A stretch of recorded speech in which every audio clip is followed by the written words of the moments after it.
mein Name ist Leonie Moos von Grace Accelerator. Ich darf heute gleich 2 Rollen hier ausfüllen. Einmal führe ich euch alle hier und auch im Livestream durchs Programm und bin gleichzeitig auch, wie nennt man's, Host von dieser Veranstaltung.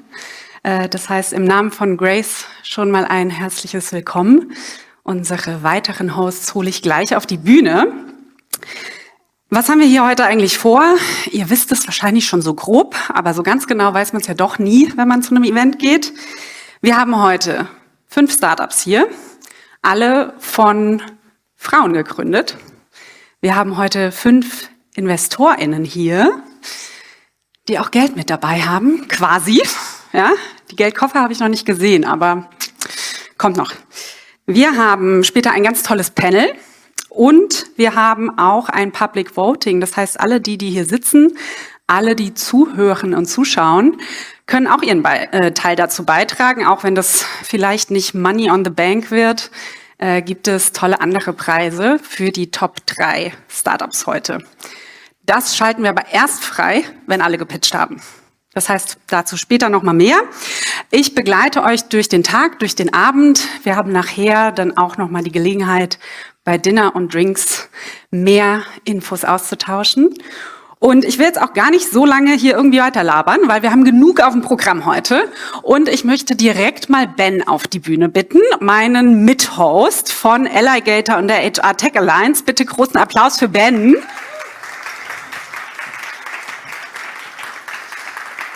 Du bekommst auch ein Mikrofon. Und bevor wir loslegen, das war noch nicht ganz. Vielleicht könnt ihr mir noch mal helfen mit der Einstiegsslide. Ich mache das hier noch mal so. Zurück zum Thema. Ich möchte gerne auch noch Anna auf die Bühne bitten, ebenfalls Mithost vom Spielfeld Hub. Auch einen großen Applaus von Anna. Und es gibt ein zweites Mikro. So, jetzt habe ich schon gesagt, Grace Accelerator, sehr bekannt dafür, dass wir uns auf Frauen und Gründerinnen fokussieren. Ben als Mithost von Allygatr, absoluter HR-Tech-Expert and Investor in meinen Worten. Warum sind wir heute hier? Was hat euch dazu bewogen, dieses Event zu machen? Und Anna, mit dir sprechen wir gleich nochmal über den Spielfeld Hub ein bisschen. Aber Ben, wir haben ja die letzten Monate gerödelt, um heute hier zu sein. Was passiert üblicherweise bei Allygatr und warum das Event heute? Erstmal vielen Dank, dass ihr so gerödelt habt an alle, weil das ist eine Menge Arbeit gewesen. Also ich glaube, schon mal vorab einen kleinen Applaus für alle, die heute daran beteiligt waren.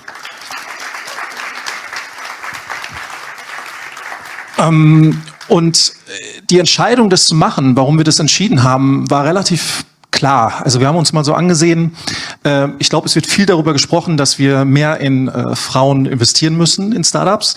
Und das ist, glaube ich, wichtig, was vielen InvestorInnen nicht klar ist auch nicht nur einfach ein Goodwill, sondern das macht auch ökonomisch einfach Sinn. Ja, weil die Studien sind ganz klar, diverse Teams sind einfach erfolgreicher. Das sind also Zahlen, Daten, Fakten, die InvestorInnen an sich lieben sollten. Und da wundert es mich einfach, dass sehr wenig Geld vergleichsweise in weibliche Teams investiert wird oder wo eine Frau Gründerin war. Und dann haben wir uns ein bisschen angeschaut, was gibt's denn für Veranstaltungen? Es gibt da draußen ganz, ganz viele tolle Veranstaltungen, die sich um Female Founder Startups drehen. Häufig ist es aber dann so, dass es dann um Reichweite geht, was super ist. Aber wir wollten einen Schritt weiter gehen und sagen, hey, die Teams, die brauchen ja nicht nur Reichweite, sondern brauchen auch Geld, so wie alle Startups häufig Geld brauchen. Und da haben wir überlegt, wie können wir das machen? Und heute sind wir da. Heute sind wir da. Ja, wunderbar. Und wir sind mal gespannt, wie viel Geld das heute bedeutet. Du bist ja auch mit in dem Investors Board sozusagen. Das heißt, du hast da ja auch einen großen Hebel heute mit dabei. Ich bin sehr gespannt. Und dann haben wir noch Anna und den Spielfeld Hub mit an Bord geholt. Ich finde das ganz toll hier, aber vielleicht kannst du uns auch noch ein bisschen Kontext geben. Was ist der Spielfeld Hub? Warum möchtet ihr auch das Event heute unterstützen und dabei sein? Ja, gerne. Ganz herzlich willkommen an alle hier bei uns im Spielfeld. Ich freue mich wirklich riesig, dass Spielfeld Teil von diesem großartigen Event ist und dass wir hier mittendrin mit dabei sein können, weil das, was ihr heute hier initiiert habt und macht und wo wir Teil davon sein können, das ist genau das, wofür Spielfeld auch steht. Wir stehen dafür, dass wir mit den richtigen Themen unterwegs sind, Innovation vorantreiben, die richtigen Leute zusammenbringen und vor allem auch für den Spirit, den wir dabei kreieren wollen. Und der entsteht, wenn die richtigen Menschen mit den richtigen Themen entsprechend in einem ansprechenden Ort zusammenkommen. Und Spielfeld ist ja ein Ort, an dem wir Menschen vernetzen, wo wir Projekte, die irgendwas mit Innovation zu tun haben, aktiv unterstützen, wo wir Leute hier zusammenbringen, um einfach Zukunftsthemen zu gestalten.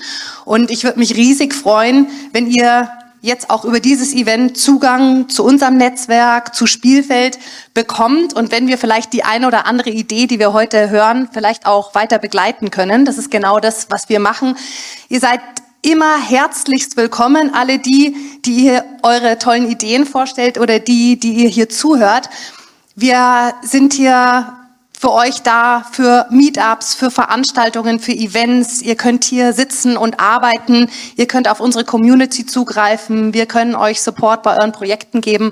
Und ich freue mich total, euch alle kennenzulernen, dass wir uns vernetzen und wünsche euch ganz viel Spaß und euch ganz viel Erfolg bei den Pitches. Vielen Dank, Anna.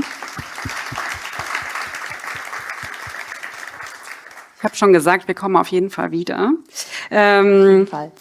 Und jetzt habt ihr, glaube ich, einen ganz guten Einblick schon mal, was wir uns so grundsätzlich gedacht haben heute. Ja? Und was ja auch grundsätzlich die größten Herausforderungen sind in der Gründung. Ich würde mal sagen, an Kapital zu kommen und Fundraising ist unabhängig vom Geschlecht anstrengend. Ja? Aber der Zugang dazu ist für Frauen häufig noch zu schwierig und überaus herausfordernd. Und das wollen wir heute ändern. Ja, dafür sind wir hier. Das heißt, wir haben einen Entertainment-Faktor, ja, natürlich. Und es geht auch um Sichtbarkeit dieser tollen Teams hier auf der Bühne. Aber es geht eben vor allem um diesen Zugang zu Kapital. Lasst uns das angehen und lasst uns heute einen guten Tag hier verbringen. Und mit dem Stichwort würde ich nämlich dann auch gerne unsere InvestorInnen vorstellen und Anna, dich bis später nochmal von der Bühne verabschieden. Danke, dass wir hier sein dürfen. Das nehme ich nochmal mit. Bis gleich. So, du bleibst hier. Du bleibst schön hier. Ja. Da kommst du jetzt nicht mehr raus, Ben. Sorry. Alright. Aber du bist ja Teil des Investorsport. Deshalb bleib mal hier. Und da sind noch andere tolle Menschen mit dabei. Und als erstes möchte ich Christina Dimpuello auf die Bühne bitten. Herzlichen Applaus für Christina. Wunderbar. Du hast sogar schon ein Mikro dabei, sehr vorbildlich. Du bist Gründerin und CEO von Deutsche Dienstgrad. Du bist auch Präsidentin im Verband Deutscher Unternehmerinnen. Also wahrscheinlich hast du auch gut um die Ohren. Du investierst aber auch gerne. Ja? Was hat dich dazu bewogen, heute dazu zu kommen? Ja, also erstmal herzlichen Dank, dass ich da sein darf und eingeladen wurde. Und selbstverständlich in meiner Doppelrolle als eigene Gründerin, die mittlerweile ein relativ großes und erfolgreiches Unternehmen etablieren hat können, weiß ich aber, wie schwer es ist, an Kapital zu kommen, weiß, wie schwer es ist, sich ein eigenes Netzwerk zu bauen. Und deshalb, es muss nicht jede Gründerin so schwer haben. Und das ist im Grunde die Doppelrolle, weil ich nicht nur selber Gründerin bin, sondern auch die Präsidentin des Verband Deutscher Unternehmerinnen.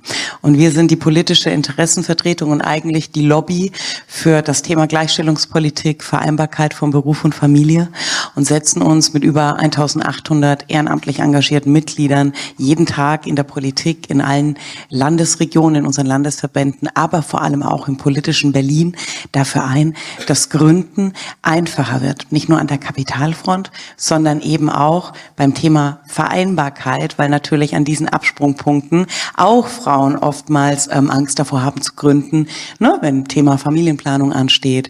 All die Dinge, die eben Frauen an die Absprungpunkte der eigenen Gründung, der Selbstständigkeit oder der großen Karriere bringt.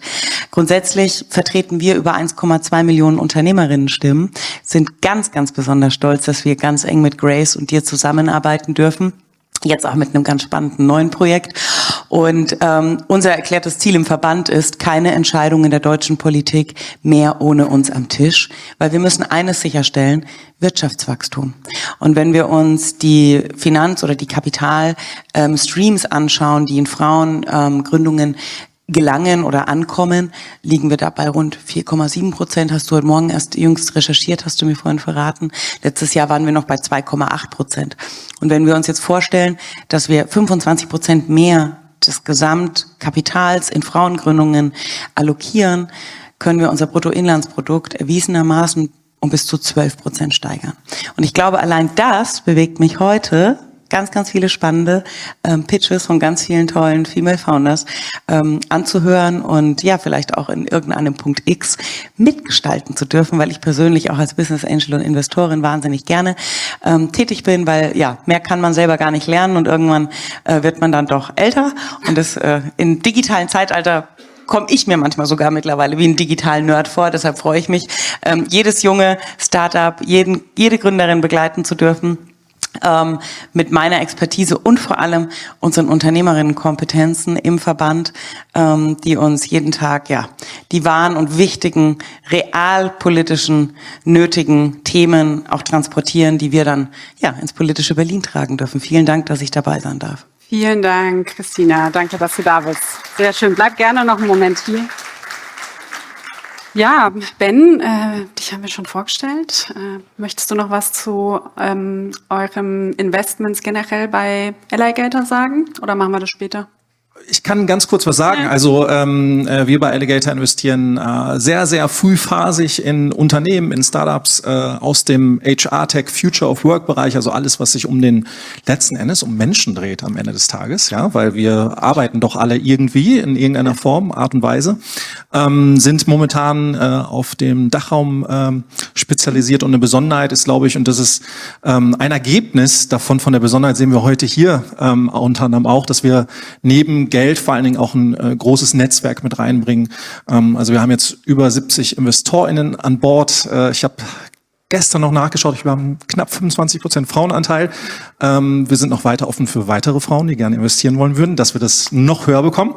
Aber die alle auch ein sehr, sehr großes Netzwerk mit sich bringen und dann eben den Startups neben den finanziellen Part eben auch nochmal ganz operativ supporten, erste Testkunden zu finden, in den Markt reinzubringen und haben daneben noch eine, ja, ich sag mal, ein Netzwerk aus 10.000, 15.000 HRlerinnen, die dabei sind und die auch supporten.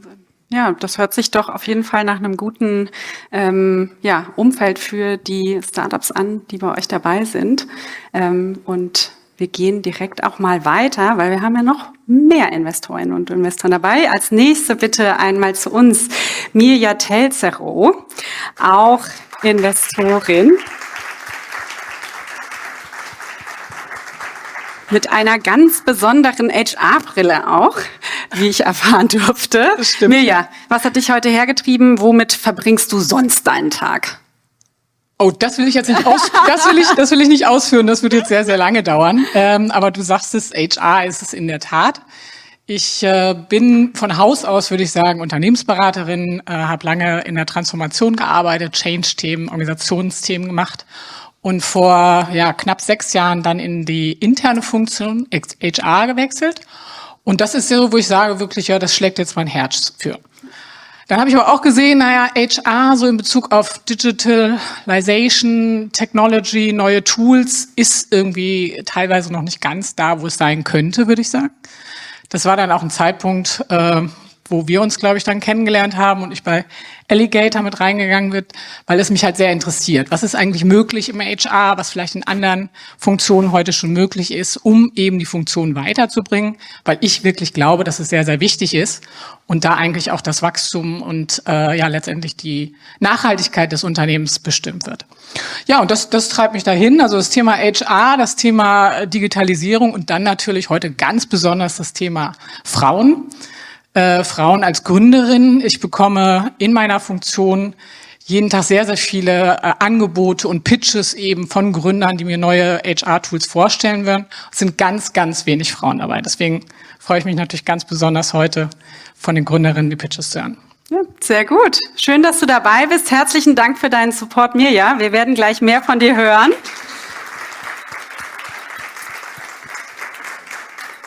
Und wir haben auch mit dabei Olaf Seelbach, Vorstand von Care Venture Circle e.V. Hoffentlich alles richtig. Auch Geschäftsführer und auch Angel Investor. So, mehr habe ich nicht auf meinem Zettel stehen. Erzähl uns mehr. Ich bin hier fürs konservative Fach sozusagen. Ja, okay. Rein altersmäßig natürlich. Und 30 Jahre professionelle Pflege. Also nicht HR sozusagen durch die Hintertür, gar nicht mit HR beschäftigt, aber in einer Branche beschäftigt, die sicherlich sehr weiblich geprägt ist. Interessanterweise immer bis kurz davor. Also in den Vorständen wird's dann dünn. Und ich mache Angel Investments jetzt seit 2012. Er ist außerhalb der Pflege, inzwischen nur noch in der Pflege. Und auch da erschreckend, oder vielleicht erschreckend, erstaunlich oder wie auch immer.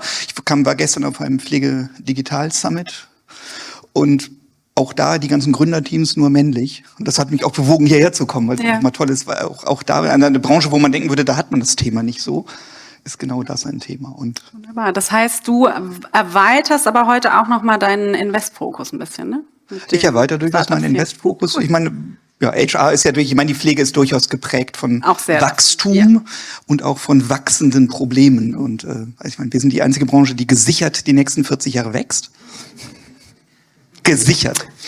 Ausgerechnet auf einen Landkreis gesichert. Aber es gibt den schönen Satz, es wird nie wieder so viel Pflegekräfte geben wie heute. Das ist so. Also wir haben jede Menge HR-Probleme, die wir lösen müssen. Und mal sehen, was wir da heute für Lösungen mit reinbringen. Genau. Und ansonsten, ich würde sagen, nächstes Pitch-Event Pflege. Ich bin dabei. Ja, auch da haben wir sicherlich viele Gründerinnen, die wir finden. Danke, Olaf, dass du dabei bist.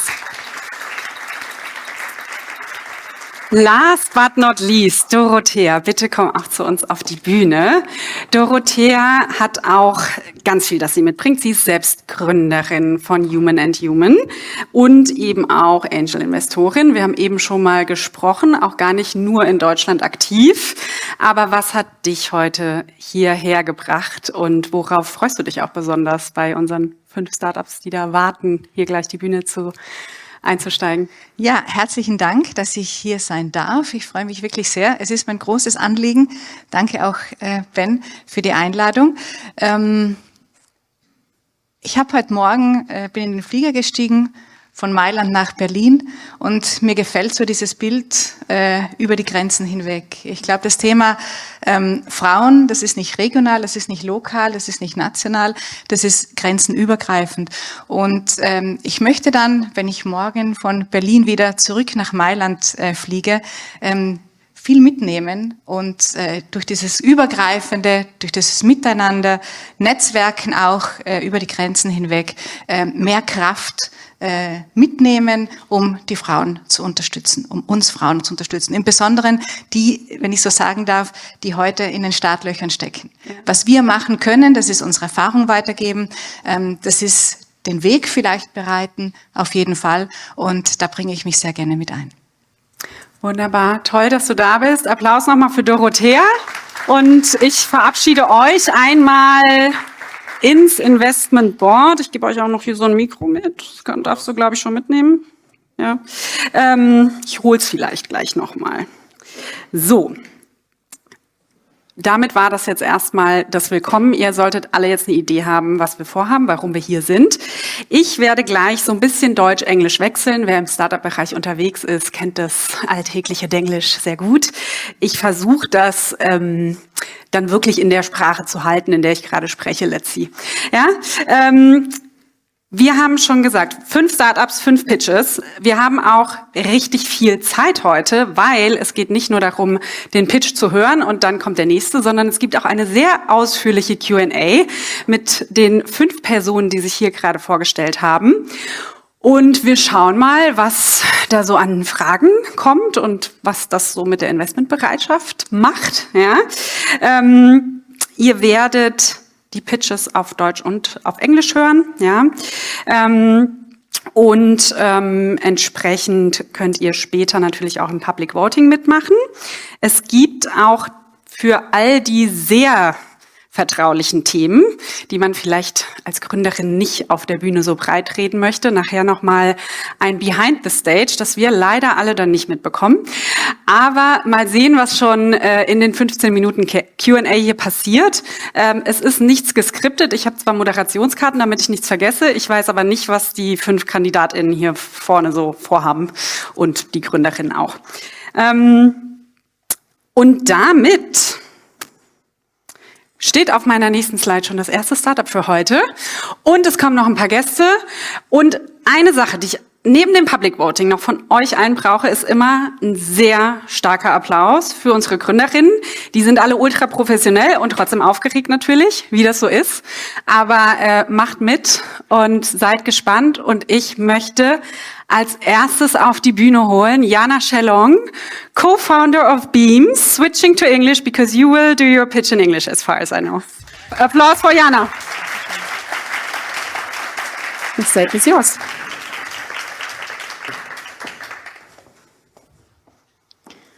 Does this desktop look familiar to you? Quite a few open windows, notifications, and simply too many SaaS tools all screaming for our attention. Did you know that the average company uses 130 different SaaS tools?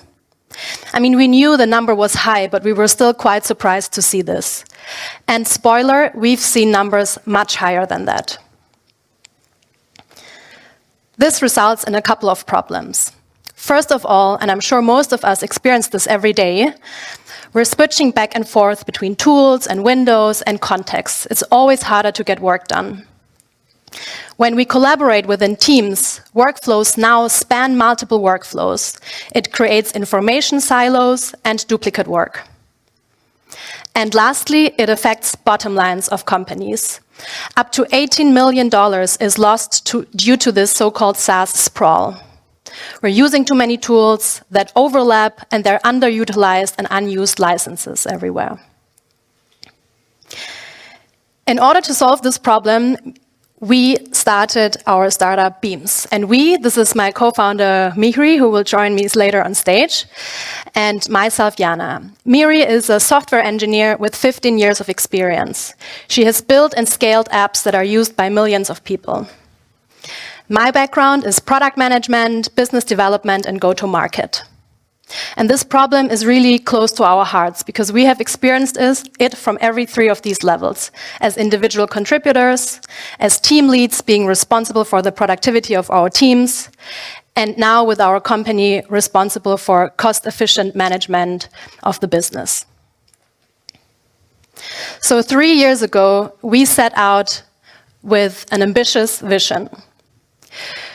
We're building a work intelligence platform that individuals, teams, and companies use to understand and manage their productivity, their workflows, and tools. What does that mean? We integrate with the work tools individuals and teams are using on a daily basis, because with every additional integration, we can get a more holistic understanding of how work is happening within a company. We use this information to detect patterns, give insights on their productivity, and ultimately automate workflows. In order to achieve this, we have built a product that our users use every day. It's a Mac menu bar app that sits on top of your screen and guides you through the day. It is integrated with tools like Calendar, email, and Slack, and improves your daily workflows. With a simple click or shortcut, you can join a call. With another shortcut, you can go into undisturbed focus mode where all distractions are snoozed. And it helps you to prioritize your daily goals and helps you with time tracking. Next, we analyzed the data that we are capturing from those SaaS integrations. We built a calendar health check that enables individuals to understand how they spend their time. And we go a level deeper with meeting insights that teams use to understand how they can improve their meetings.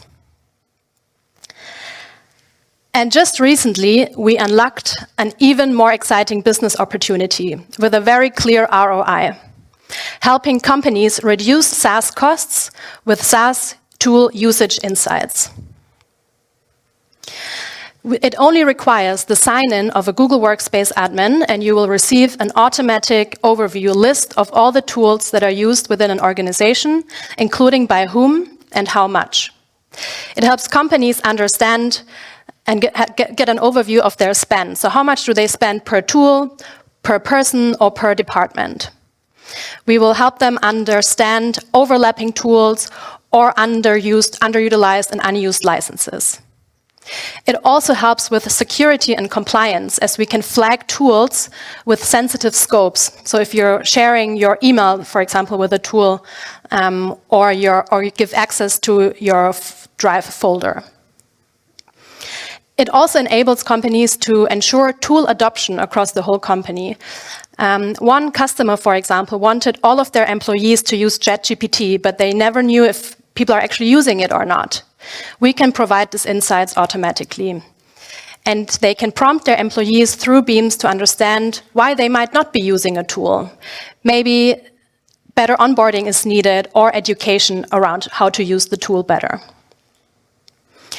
I'd like to mention that we're building this AI first. Already today, we're using AI to categorize the over 2,000 tools in our database.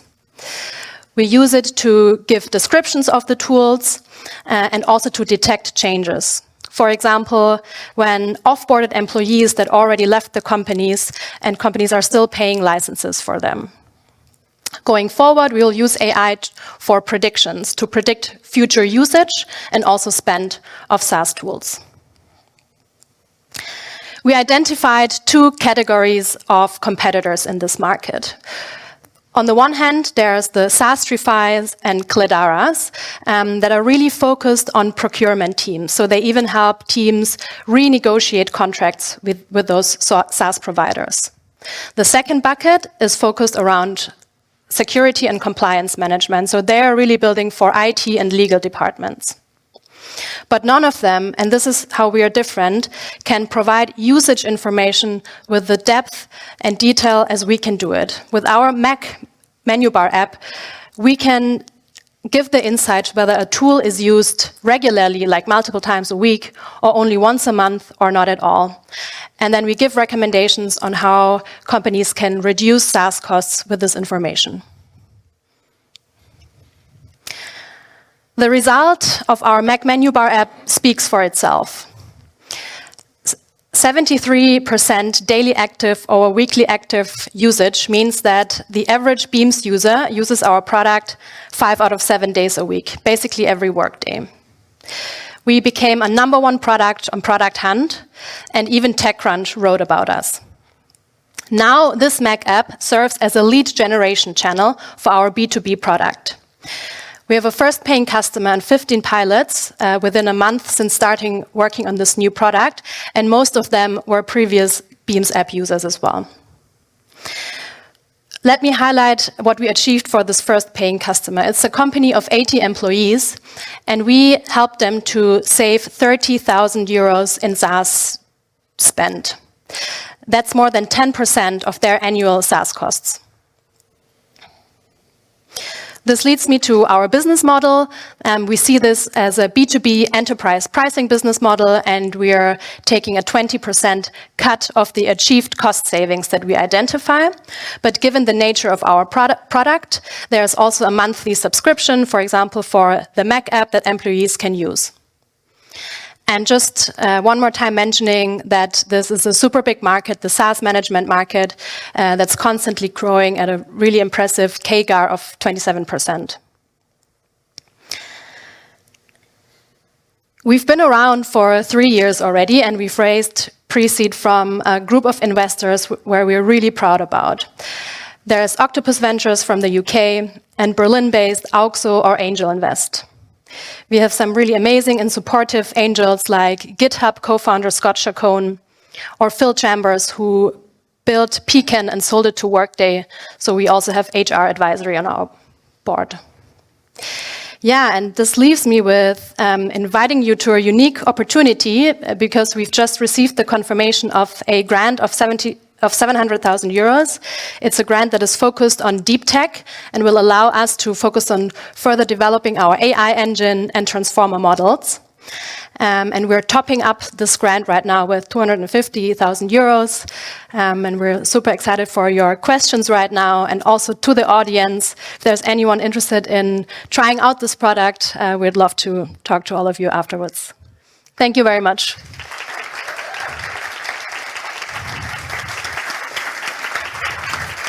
Thank you, Jana, and we welcome Mihri on stage. Yeah, grab a mic for the Q&A. I leave you to it because I probably can't add much to it. And now it's time for our dear investment board here to share your questions. Can I start? Okay, yeah. I had the feeling you were talking about my company, but I think it wasn't. No, very great pitch. Thank you very much. Very exciting. And one of the questions I had is, I think, already answered, that you're building on the Microsoft integration with the Windows app. Yeah, that's why I put it here. We received this question from time to time. We started with Mac and the Google environment. I think the market is big enough to really start with it, but it's definitely on the roadmap to move there as well. Great to hear. That brings me to my second question. Do you have any experience already within the European Union in terms of GDPR and unionization of companies, etc., to bring this tool? Yeah, I mean, when it comes to GDPR and the privacy of the user's data, for instance, there could be tracking of the tool usage. So we are looking into like options like on-device storage or implementing AI on-device. So the grant that we got was also went through these questions as well, because it's a grant from Germany. So, you know, our project plan includes all the possible solutions to make it really private and secure for employees and employee data. Yeah, maybe to build up on that, the data that we make available for a tool owner, for example, would always be aggregated or anonymized. And we're also imagining that we can, for example, prompt an individual and tell them, look, we identified you're not using this tool anymore or not regularly enough for it to be worth a license. Are you willing to share this information with the tool owner? So more proactively towards the individual.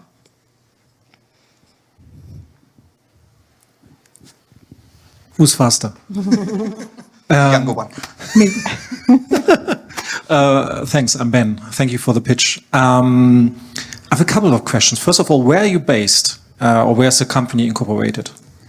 Berlin, Germany. Okay, so it's a the one test client you already have, or who's paying? Is it also a German company? It's a German company, but they are very progressive on digitalization. So they use really great tools, like up-to-date tools, and that's the one that is also, you know, they want every employee to use ChatGPT. So pretty much like not super old-fashioned company, but like trying to a very old company actually. Maybe you can give more. Yeah, it's an SME actually, medium-sized Swabian company, 80 employees, but they run on Google Workspace, and they apply holacracy, so future of work principles. So it's cool to have them as the first customer. Okay, and you're on the market since 2 years roughly? Yeah, so with this new product we just talked about, we started building this 2 months ago, I think. And the Mac menu bar app, we went to market after building it for a couple of months. That's now 2.5 years ago. And two more, sorry. One is about the valuation of your company, but maybe you want to discuss it later, because I would assume that you have something in your mind which I wouldn't have in my mind, but that's a different story. Regarding the stickiness of the product, because when I went through the pitch deck before, I saw that you have like 70-75% of users using it every day. And it came into my mind that, yeah, okay, if I get like a, for example, notification about like entering a meeting or whatever, it's, yeah, I would use the tool. Did you have like any ideas so far, like how you would develop it in a way that it's not like a, okay, it's an easy to use tool and it's an easy to use access, for example, for meetings and have an easier overview about the task, let's say it this way, or have an easier overview about the tools I'm using as a user, as an end user. So my question is like, what's the idea a bit more midterm or long term? Because I gave the example before, I have like this battery thing on a MacBook. Yeah, at whatever, 2 years before, they quit about like this percentage of my battery life on the MacBook. So I installed a tool which I'm using every day to see the battery health of my MacBook, but I wouldn't pay like for it. So it's like an easy tool, but they would say like I have like 90% stickiness because 90% of all users are using it. So what is like the overall goal, not on a B2B side, because that I'm getting, but on a B2C side, for me as a user, as an employee, why should I use Beams long term or midterm? Maybe like just to underline this, we are not bringing users back to the tool by sending them a notification. We are following mindful design patterns. So that's why like people like throughout the day, they start the day by setting a goal, joining meetings. So it's already like infused in their workday. So you start the day, you set your goals, you go to meetings, and each time they come back to the tool. And at the end of the day, they complete or check off their goals. And then also they can reflect on the day. So this is why people come back to the tool all the time, not because we send a notification to hook them back. And that's what we call, and everyone calls, mindful productivity.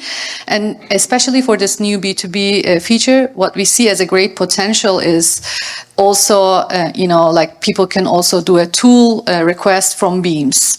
Or they can also see, as an employee or an end user, they can see who is using this specific tool in the company, who is the ambassador of it, who is the tool owner of it, if they need help, whom they can ask to, basically.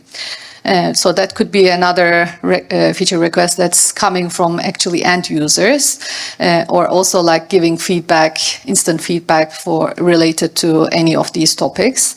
But then like there is also the productivity of the individual. We see like, for instance, we know the whole program of the person, right? Like we can suggest to kind of shape it in a different way so that they will have a more productive day in the end. So that could be the most valuable feature for the individual, yeah. I have a question about sales, but to understand the question, I'm working in a business, nursing homes, 30,000 multi-billion business, but nobody would use your tools because they don't have Macs and they don't have 15 SAS tools. So from that point of view, which is maybe special, but totally different than here. What are the companies, how big is a company you have to address? How much percentage of all companies in Germany have this? How big is the big market opportunity?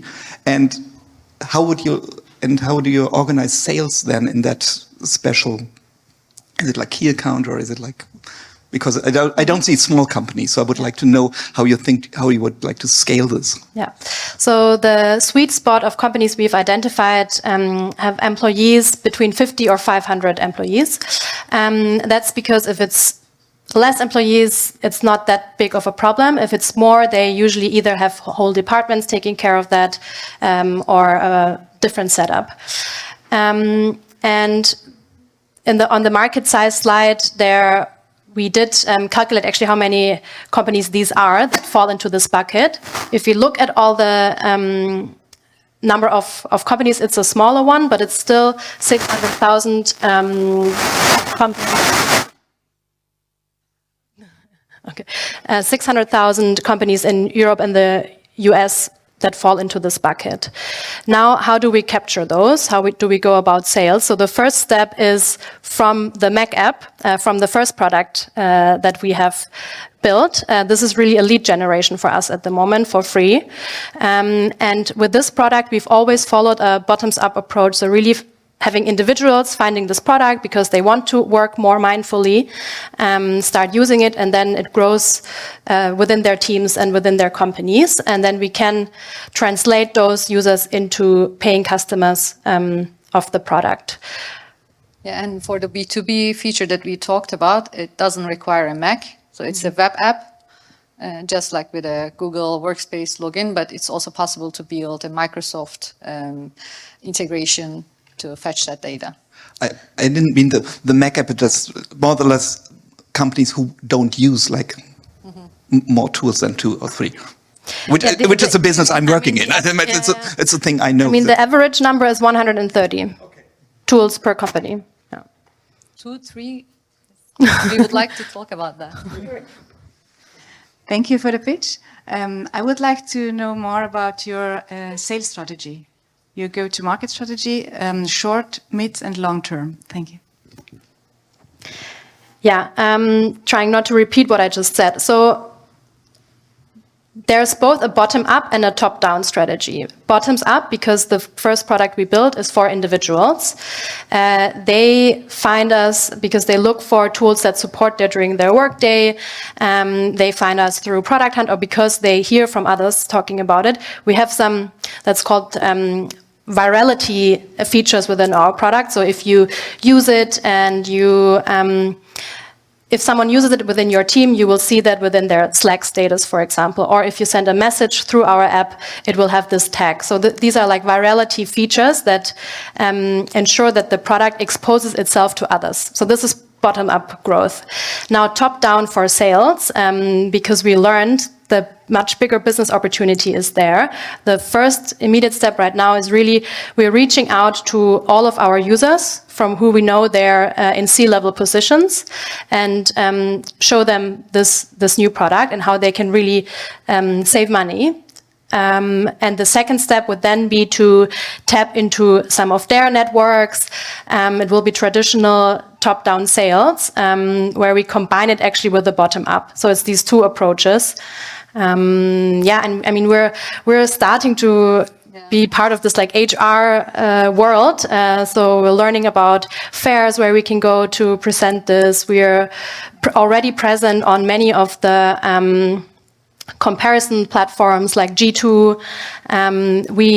Then that's another important one. Through the tool integrations that we build, these tools have marketplaces for themselves. So there is a Slack marketplace, for example, a Google Workspace marketplace. These are all places where we can be listed for free.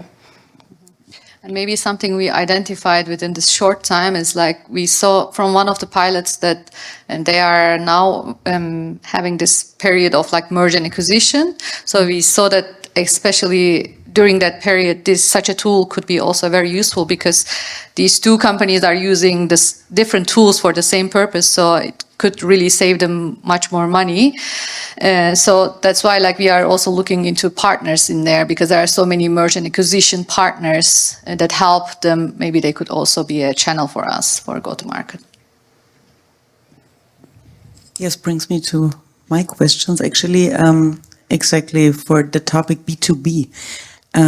Maybe you try to explain this entire B2B product a little bit deeper because I really did not get the advantage for like all of the partners or Slack because you are the one who gives the advice. Either I'm going to use a tool or not, or what kind of revenue stream is behind this entire B2B case. Is it like an ecosystem, like a marketplace, like? Maybe we can see this screen. So as soon as like a B2B company login is happening, there is a dashboard listing all the employees with the tools that who is using within the company this tool with which permissions. And then there's also the spend cost of it. And then there are categorizations so they can already know like which department is spending how much time on tools as well. So this is helping companies to understand, like first reducing cost is also coming from this whole understanding the tool landscape, but then we identify if there are duplicate tools. Totally get this, but the revenue stream behind. Yeah, the 20%, yeah, maybe you just show that.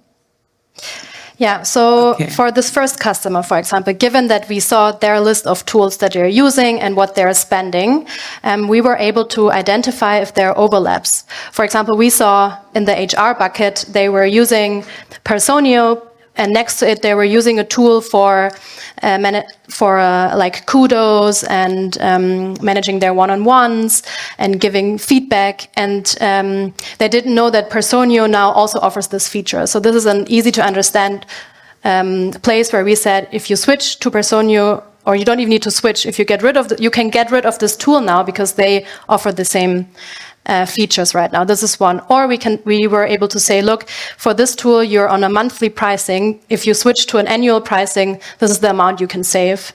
So then you're earning at the point you produce savings, but what does all of the tools, the vendors actually say to this?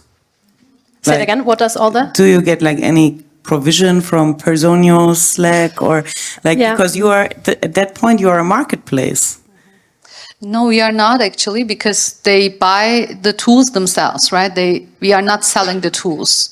We just look at the tools and try to understand if there are redundant tools.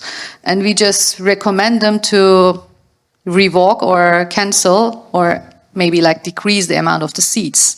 So that's more, it's not a vendor. Yeah, another example was of tools. Another example was they were paying for every employee for a Miro license, 80 licenses, and we saw that only 10 of them were using it regularly. Everyone else, 70 licenses were wasted. And these are the insights that we can generate because we know how much tools are used from every employee. Thank you. Just a follow-up question. I get this, makes totally sense.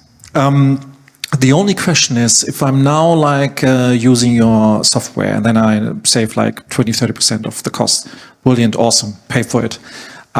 Without a doubt, I think it's also a good strategy actually to get B2B clients, because if you go to clients, they're like, you just pay if you save money. I mean, it's an easy sell. But that's then a one-time thing, and then I save, for example, 30% of my costs, and then when maybe I do it like once a year or every 2 years, and maybe if I'm obviously like a huge corporation with a huge of inflation, then okay, I get it that you need to do it regularly, but if you, for example, talk to an SME and they probably hire like, I don't know, a small SME, like 20 people a year or 30 people or 40 people a year, it probably doesn't make a lot of sense for them because they don't save so much money. So you're targeting probably like more huge corporations, I believe, because they would use it more regularly and then you can charge it more regularly. Yeah, the company that we work with is an 80 people company, and they are also interested in the tool adoption aspect of it. So they want to introduce new tools always, like when there is a new tool in the market that they can use and be more productive. Then, for instance, ChatGPT was the example. They want everyone to use it, but they want to also constantly track, like, if people are trained well to use the tools in the right way. If not, like workshops can be, hosted within the company. And do you have like a B2B sales expert in your team, or who's doing it right now? Right now it's founder-led. We're doing sales, but we have in our close network sales experts that are mentoring us. Awesome. And if you get an investor on board, what are you looking for? Sorry, guys. But it's a challenge as well. Yeah, we need to compete for the best startups. So when you're looking for like an investor, I mean, except of the money, obviously, what are you looking for? What is your expectation? Yeah. So we're expecting to be able to tap into their network. For us right now, the biggest priority is getting more companies to use this, so we can validate the business case and provide more value to them.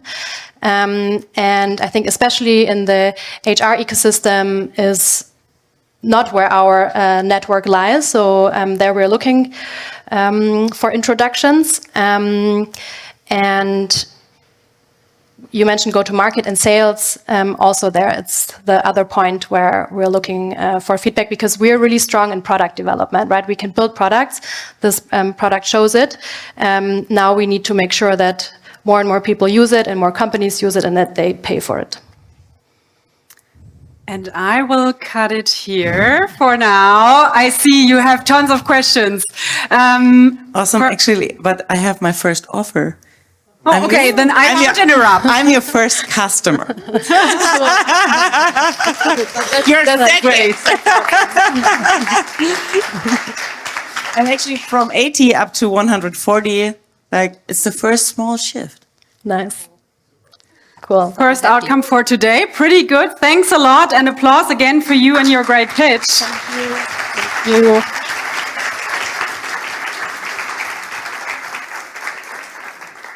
And you will probably take some of your questions later to the one-on-one talks.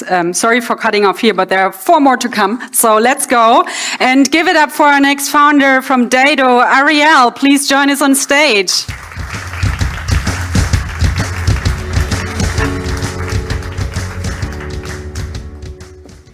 Oh, and I have to add something. I'm sorry.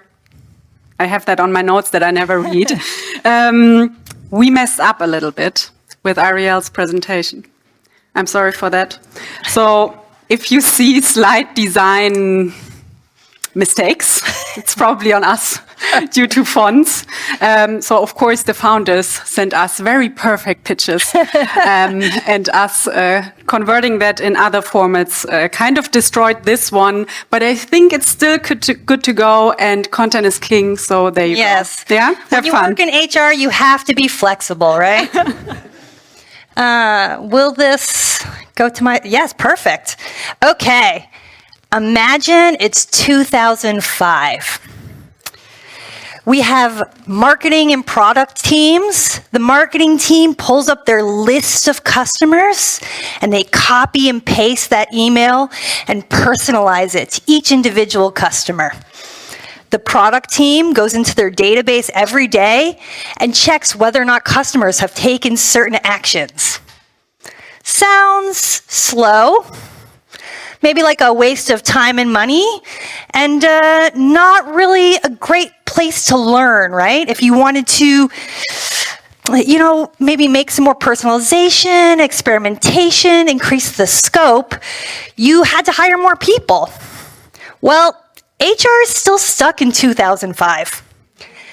Not because they want to be, because they do not have I know my target audience, right? So it's not because they want to be, right? It's because they don't have the tools that marketing and product teams have to help them solve this problem until now. So before I dive into the solution, let's take a step back and just talk a little bit about this problem. Employee processes and programs, they're really messy. This is because lots of people contribute to them. They have an archaic tool stack that doesn't talk to each other. And honestly, we all know it, HR software sucks. And to be clear, this comparison isn't really a one-to-one, right? Workforces are actually much more complex than customers are.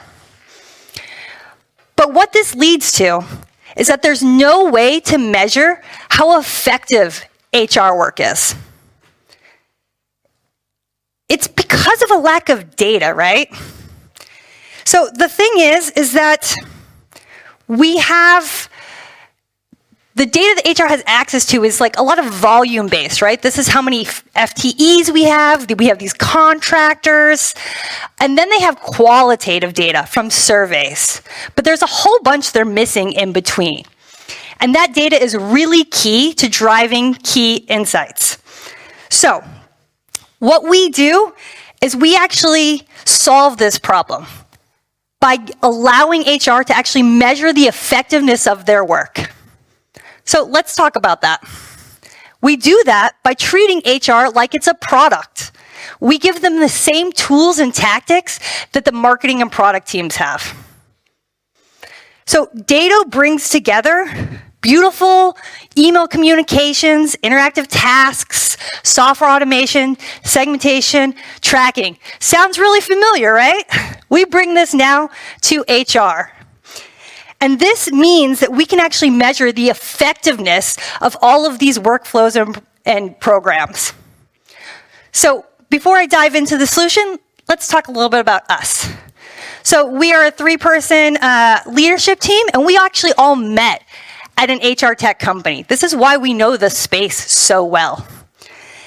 And the idea for Dado actually came from talking to our CHROs and our chief people officer customers there, that this was a really challenging problem to have the kind of data that was motivating to the C-suite to say, like, we should invest here. It's working.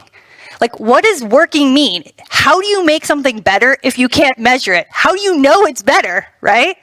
So this is really what we do. But we are not HR experts. So we have surrounded ourselves with those people. We have 2 HR advisors on our team. And we also have a huge network of day-to-day operators who work with us. And now let's take a little bit of a peek into the solution. So Dado is not a checklist. This is what you see in every HRIS, in every project management tool. We all know this tool, right? It's like the spreadsheet with some nice colors. This is not what we do. In Dado, in an onboarding example, your new joiners will get beautiful email communications in their personal email, and then it'll transition over to their work accounts when they join. Even better, we are fully integrated into Slack and Microsoft Teams. So because Dado sits in this tool stack that the employees already are using, there is no learning curve. It's very fast and intuitive. It just feels familiar. It just works, right? And this really increases the engagement and the speed, which increases compliance, increases productivity, and reduces business risk. We also keep track of all the statuses, and we do more than that. We actually, through our automations, take away the work. So the automations actually do the work for them. We do that even more so, though, with information flows, right? So Dado integrates into your full business tool stack, and we'll put all of the information in all the different places it needs to go. This helps with data cleanliness and really reduces the amount of error that happens when you have these manual repetitive tasks that humans are doing. And speaking of manual repetitive tasks, Dado also integrates into your full business stack, as I said, and will fully automate all of this work, like calendar invites, chat channel creations, IT access groups, e-signature, templates, you name it, we can do it. And because every employee is different, Dado allows you to personalize at scale. So you can create personalized tasks and messages and automations based off of employee profile data, like location, role, department, as well as based off of employees' responses. For example, will you join in person or will you join remotely? And because we do this, we have access to the full data set. And this means we can track a real definition of done. This is not when an employee tells you they did something, it's when they actually did it in Dado and in your other tools. So that you have a full overview at a glance where your entire team is in a process. But while this already is very exciting for our customers, it is not where we're stopping.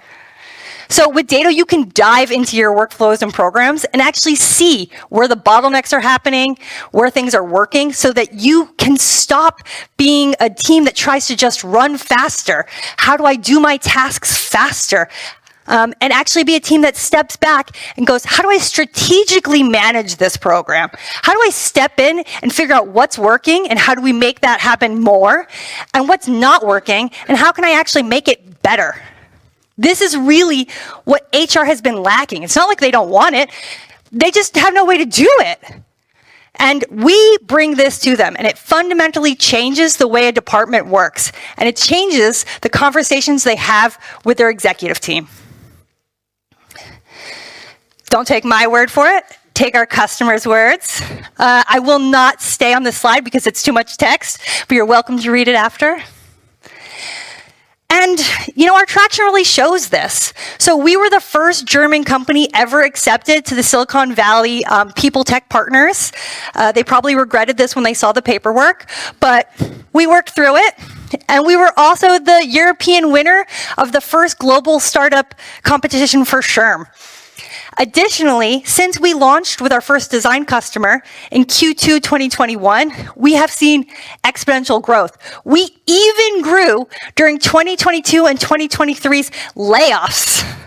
And now that everything has, we'll say, sort of stabilized, you can see that we are just growing like crazy. Again, we change the way teams work. So with that, let's talk about how you can join us.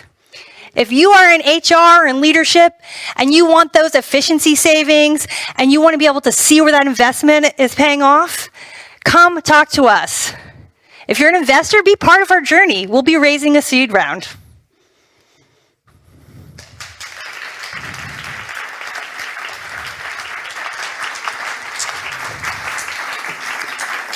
Thank you so much. And Kat is joining also from the team. I have a mic for you as well.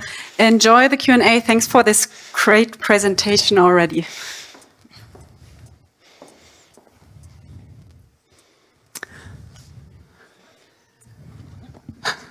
Should I start? Okay. Thank you for this great pitch. I would ask you about your competitors.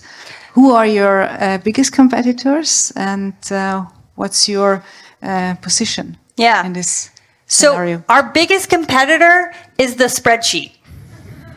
Absolutely. And that's an important to name because inertia is real, right? People feel very comfortable. And so that is, I name that as a competitor. Second to that, there are a couple of other tools in the market that are very onboarding heavy.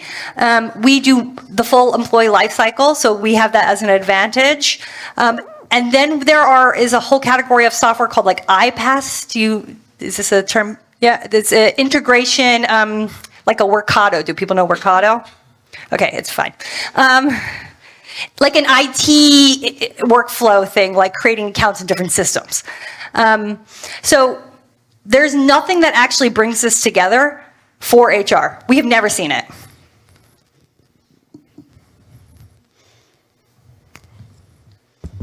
Thanks for the presentation. You said you've done now over 12,000 like employees used Dado. How much revenue are you currently Ask me that generating? question later. We definitely make money. Yeah. Or how many clients you have you actually paying? Every customer pays. We have no free customers. They wouldn't be a customer otherwise. Okay. And how many clients you have? Let's talk about that later. We are definitely growing, and we are adding some very big logos that I don't have clearance yet to put on slides. But your main market is then Germany, the US. You based in Berlin as well? We are definitely based in Berlin, though we are a remote company. We have a lot of success in the US headquartered market, which creates lots of challenges with time zones, but it's fine. We do have German companies, but most of our customers are, we'll say, located in more than one company, because the more complex an organization is, the more of a difference we make. Like you just cannot do this work at scale otherwise. Thanks. Mm-hmm. So what's adding to this? What's your main market? Is it US or is it Germany or is it? Well, most where should it be? Yeah. Put it that way. I mean, so some of this is just a little bit about the company's history and also just cultural differences. The US market is very risk-taking, especially the sort of like tech companies. They all want to be like the first movers, and so that's helpful for us since we're creating a category. We definitely have German, I mean, we work with Kleinanzeigen, everybody knows that, right?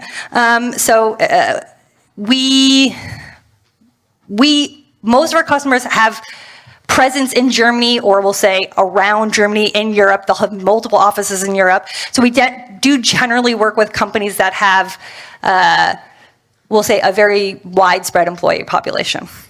but not all, honestly. We have small HR teams too that are like HR teams of 1 or 2 that are just like, I'm building everything in Dado, I get no budget. But when it comes to sales, I mean, US, how, put it 3 years. If you would describe it ideally, what should happen? What market would you address first? What would be the next one? And what would be the steps? I mean, you're presenting in Berlin, so yeah, absolutely. Do you want to be here or do you want to be there? I mean, I am in Berlin. I have a GmbH. So like, I have made lots of choices already. I mean, I firmly believe I can serve a global market from Berlin. We are doing it now. We have customers in APAC, Europe, and in the US. It is challenging, but we solve it, so it's fine. Our customers love us. We are entirely inbound right now for growth. I strongly believe that, and we will need to change this, of course, but I strongly believe that when we are amazing, our customers tell everybody that they know about it. HR people are... A closed network. A closed network, yes. yes. And so they all tell each other about us, and this works really well for us right now. Obviously, we can't grow to the size that our ambitions, we'll say, are, right? Doing entirely inbound, but right now it serves us well. Thank you for a very interesting pitch. My question actually is, the product development, the entire tech development, is it made in Germany or, okay, so this, okay. Because what I know for other competitors, I guess, in your market, when the development is made in the US, then the European market, which is so much different, especially in Germany with all of the regulations, payroll, legal, whatnot, it's, sometimes pretty difficult. So thank you. Very interesting. I really love to support the local ecosystem. It is important to me. It makes my accountants very unhappy. It's true. I do have a very operational question. So how long does it take to set up this new process with a new customer? So I work with the majority of our new customers on this process. Our record is 2.5 weeks. Our benchmark is 4 weeks. Typically, by the point at 4 weeks, we have employees running through the process, and we have handed fully over to customers. They are managing the Dado platform, updating, iterating, tweaking, learning from the data, all of that. We hear from our customers that this is radically different from the other HR tools they use or have tried to use to achieve these same ends. Okay, and then perhaps another operational question. So you work with APIs then, for example, for all major, even German tools like Rex or Personio, etc., or is it? I wouldn't say we work with every single tool out there, but increasing the number of integrations we have is a constant focus for our team. We add them really regularly, and we've found that typically those kinds of integrations are very easy for us to achieve with our team. Yeah. Okay. Then my very last, very operational question. How is your experience in terms of, I mean, this is HR, but it's also a lot of what you described sits in the IT department, sometimes in legal with the compliance and the mandatory trainings you mentioned. The main customer is HR, and I assume? Yes. Where you sell it to? Yes. And how is your work with the IT and legal? What's your experience there? Are they welcoming this, or is it? IT and legal love us. Yes. So we do from time to time have IT departments that buy us, but that is definitely not our focus. It probably would make more sense from a business perspective because IT has more budget than HR. That's just real. But from a love perspective, I really am super passionate about enabling this function. I think it's the key to business success. I won't go on a soapbox about that now, but I can. So IT, we have no problems. We are SOC 2. We send over, we have full security documentation. Like, I mean, they love us. We're fine there. And legal likes us because we dramatically increase compliance in an organization. The typical pattern we'll see is we'll be brought in by HR or people teams. The IT and legal teams will suddenly see what's going on and start asking about automating their processes. And then we ripple out throughout the organization. So we often end up working with engineering teams, sales teams, because every team in this organization will have processes that need to automate.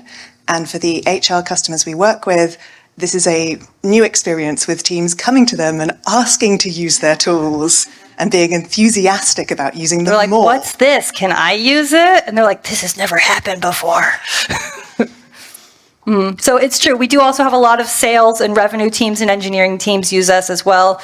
I mean, just everything, honestly. We do a lot of credentialing these days. If anybody works in healthcare, we do a lot of credentialing. So all sorts of stuff. It partly speaks to the flexibility of the platform there. So as Arielle mentioned, we see a lot of people who might have tried to use an onboarding software before, but they migrate to us because we're that much more flexible, as well as usually better integrated with their tool stack. Mm-hmm.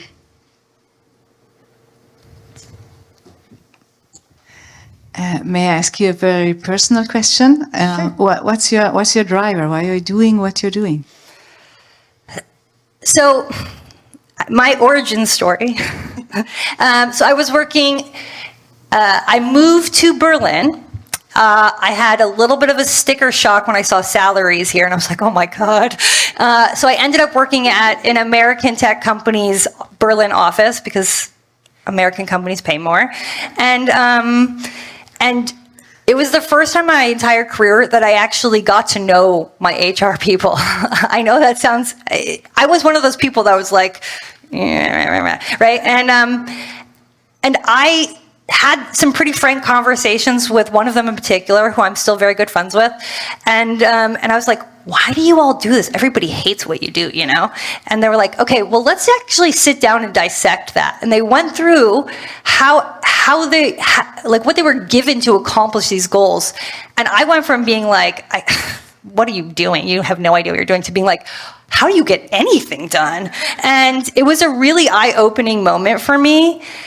And this is a function that is tasked with helping, bring in the best talent, retain the talent, and helping them accomplish be as focused and accomplish as much as they can to achieve business goals. And yet, they have no budget, no time, and are working like it's 2005. It's shocking to me. So this is really how I ended up getting in HR tech. I mean, before this, I didn't talk about my experience, but I'm a Webby honoree. I worked at major labels and worked with rock stars. So this is a pretty big career shift for me, right? This is so much more fun than working with rock stars. And our customers, we change their lives. It's so motivating to me. It's hard for me to say, it brings so much joy. Just we've had, I hope nobody's bosses are watching, but we've had 6 different people asked to come work for us because they are so passionate about our tool. I just love that. I love it. And so I just don't imagine, I don't know what else I'd be. I mean, I'm sure I could figure other things out. I'm a innovator, right? But I really just believe there's so much potential in this space and that this function deserves it.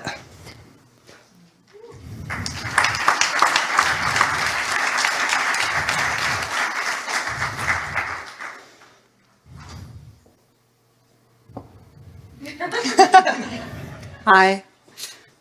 That's it with the questions for now. I think we're all quite okay, let's use it, let's go. Yeah? Thanks a lot for your great pitch and for the great Q&A. I'm going to take this off you. Big applause for Team Dado.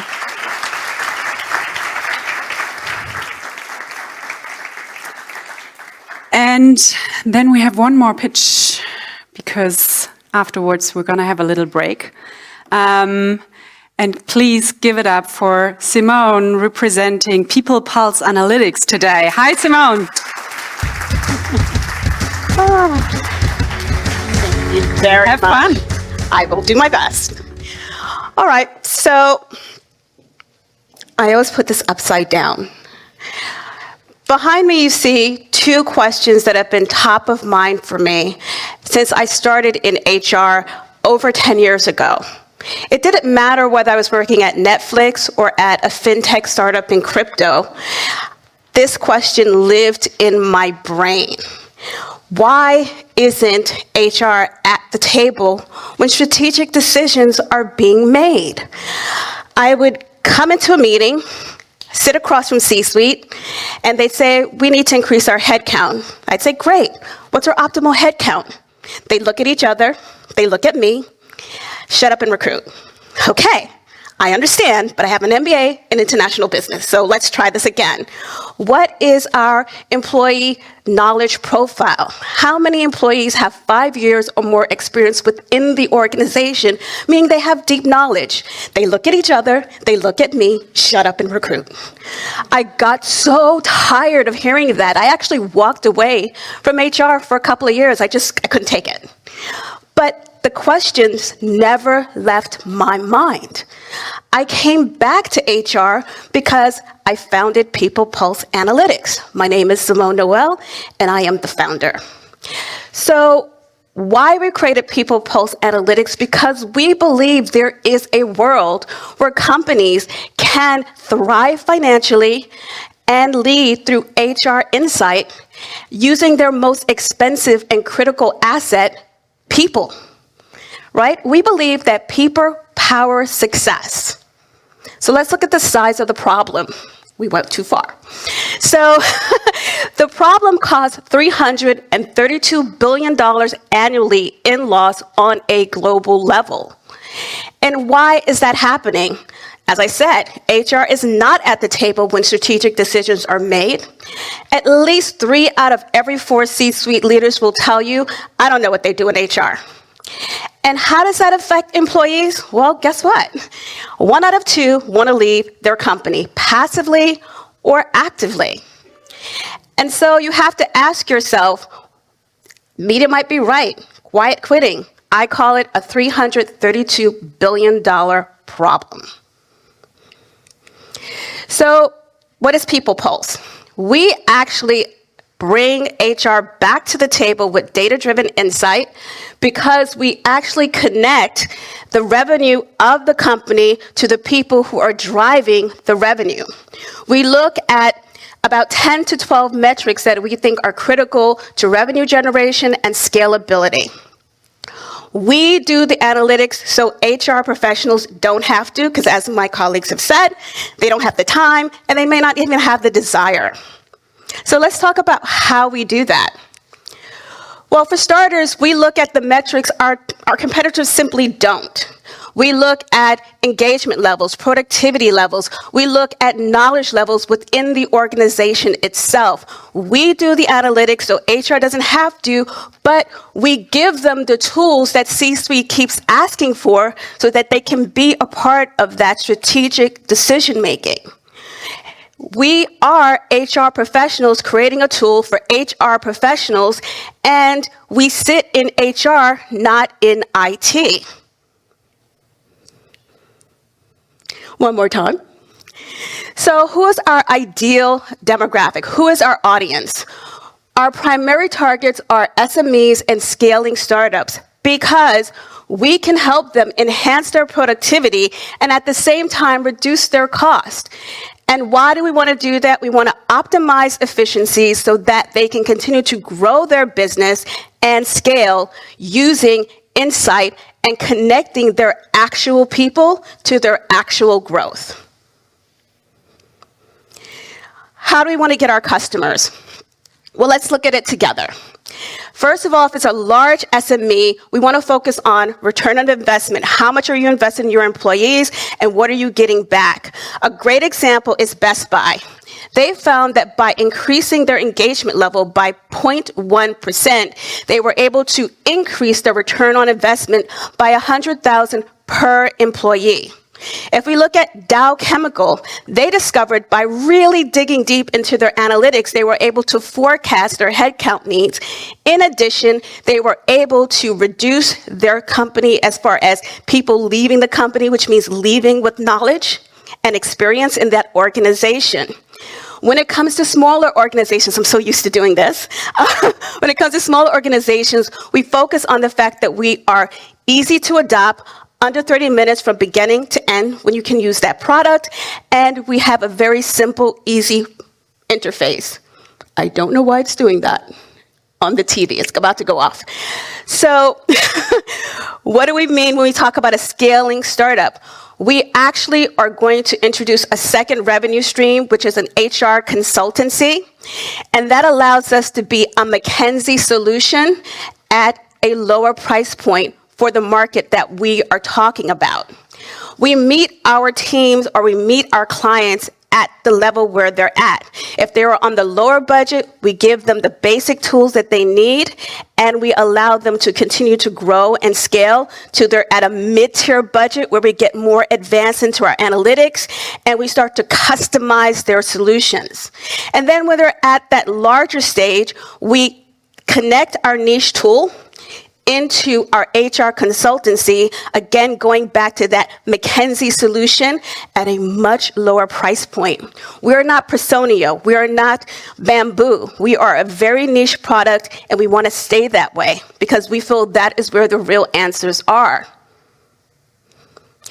So what is our business model? We're using a subscription business model because we believe it gives us maximum flexibility to take on any one-off products. It gives us a way to project our revenue stream in a stabilized way, and it also allows us the time to reduce our customer acquisition costs as well as our churn. If you look at how we have grown and developed, it's been pretty fast. We started off with an idea in January of 2024. Now we're going into the testing phase of our MVP. We want to start acquiring our first early adopters, and we are looking for pre-seed funding. In 2025, we want to enter the German market because it is the 4th largest market for data analytics tools, valued at about 12 billion. Overall, the market for just analytics tools on a global level is 11 billion, projected to grow to 20.4 billion by the year 2031. We will integrate in late 2025 an AI tool into our current product, and we will continue to grow our HR consultancy, again giving us a second revenue stream, allowing us a 360 perspective of how we service our client base. So what's our vision? Our vision is that we believe people power success. The label of employee is not the right label. They are your partner in revenue and scalability. So who are we? We are a team of 3 people who represent nearly 30 years of experience in HR and IT. We have worked in about 6 different countries: Mexico, the United States, Denmark, Kenya, Germany, to say the least. We have worked for enterprise-level companies, scaling startups, and everything that's in between. We are the people, and we are powering our success. So what are we asking from you today? Join us, help us to introduce our tool into the market, to grow, to revolutionize the world, and we want to find that place where business and people intersect. My name is Semone. Thank you.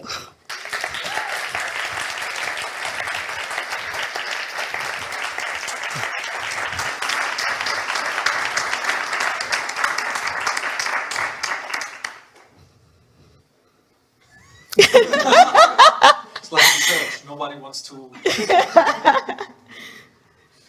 I start. I mean, it from an HR perspective, for me as an HR director, it sounds like a dream. So let's make sure it comes true. Yeah. Perhaps you briefly explain where is the data coming from. So is there? Do you have a dedicated data warehouse? Probably not, but you probably use. Right. So as a tool, because we want to start in Germany, we really want to start in the difficult market for data protection. And so how we build the tool is that the company provides the data, we anonymize the data, we keep minimal data, and everything that is built in terms of the client file is unique to the client. And because it sits in HR, only HR has access to the data. They can give permissions, but that permission, they have to decide who has access to what data. when it comes to data engagement level, I mean, I think it's quite easy to scale out like how many years somebody will be there and all this. But engagement level, for example, where do you get that information? We actually asked the company to provide us with a scale of how much engagement each employee says they have with the organization. So we are, again, trying to create a commonality in language and a commonality in understanding of what's driving your success.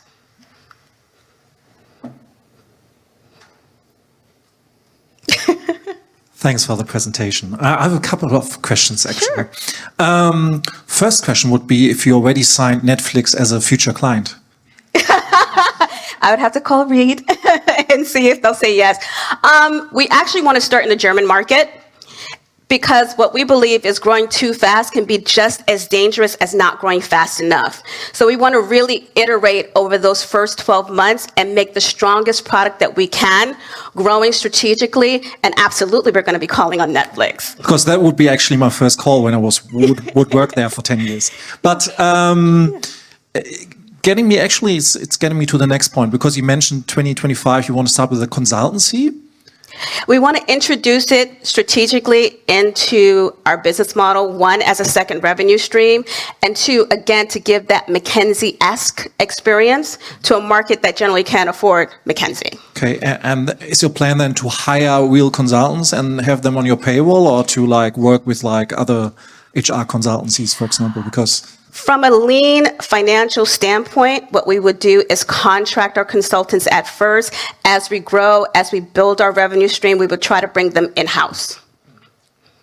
Okay, and as far as I got it correctly, it's like currently you're building on your MVP, so you don't have a client yet? Or? Not yet. We're testing our MVP right now. That's one of the reasons why we're seeking funding.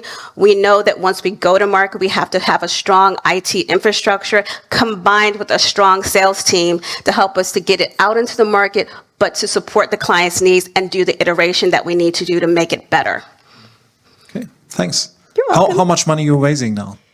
We are raising, ideally, we have two models, 18-month runway, basically 120,000. If we do our full 24-month runway and we look at an aggressive growth model, 355,000.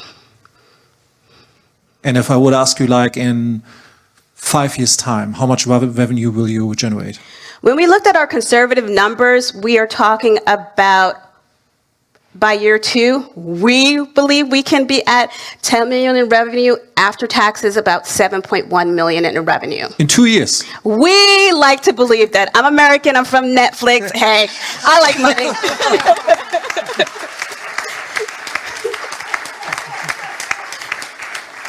So I would make directly a deal, you know, if we just achieve 50%, yeah, I would guarantee to invest today, right now. Well, what I will tell you, if you invest, you will not be disappointed, because I come out of a Netflix experience. And please understand, Netflix is 110% every day. You are only as good as what you did yesterday. I'm a New Yorker. It means that I hustle. It doesn't matter who my mom is, who my dad is. When the bills come due, I have to pay them. So I will take you on that challenge, and I will exceed your expectations. Can we talk later?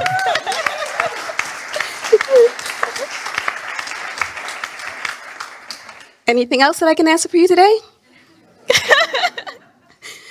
All right. I look forward to talking with all of you. I thank you for your time, and please love and respect your employees. They are what is driving your business.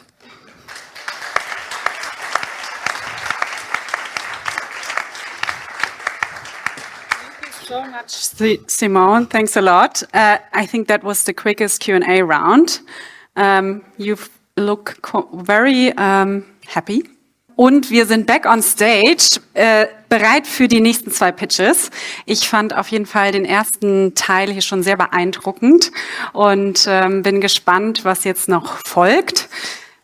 Ich kenne natürlich schon ein bisschen was, aber es geht noch weiter. Und in dem Sinne möchte ich auch gar nicht mehr viel dazu sagen, außer euch noch mal ein bisschen Guidance geben, was danach passiert. Weil wir sozusagen den nächsten Programmteil auch noch mal gut gefüllt haben. Wie gesagt, es folgen nochmal 2 Startups, 2 Pitches. Im Anschluss gibt es dann Zeit und etwas Privatsphäre für die Startup-Teams und unsere InvestorInnen hier vorne, um dann doch die etwas delikateren Fragen oder Themen da nochmal zu besprechen. Und in der Zeit haben wir hier ein ganz tolles Panel mit tollen Gästen und werden danach dann eben auch die finalen Entscheidungen, ich bin sehr gespannt, wie viele da getroffen werden heute, hier verkünden und aber auch das Public Voting. Nur, dass ihr so in etwa ein bisschen Navigation habt, was noch passiert. Und damit gehe ich auch direkt über und wir bleiben jetzt auch im Deutschen für die nächsten 2 Pitches und ich begrüße ganz herzlich Julia, Mitgründerin von Presada, on stage. Schön, dass du da bist. Danke. Spaß.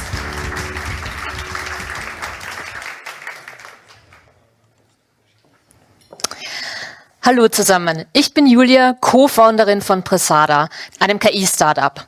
Aber bevor ich mit meinem Pitch loslege, müssen wir über die Grundlage unserer Technologie sprechen, nämlich neuronale Netze. Denn sonst könnt ihr meinem Pitch nicht folgen. Neuronale Netze sind super einfach.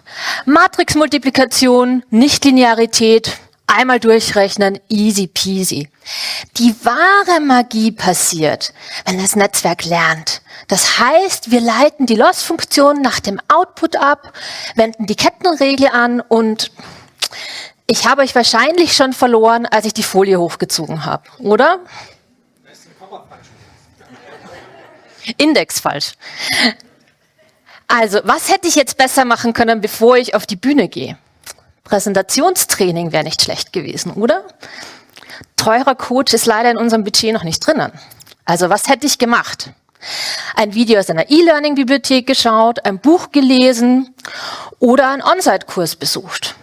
Aber nichts davon hätte mir geholfen.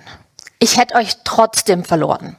Denn diese Trainings bieten einfach keinen nachhaltigen Trainingserfolg. Sie sind nicht individualisiert auf die User und gerade On-Site-Trainings skalieren gar nicht.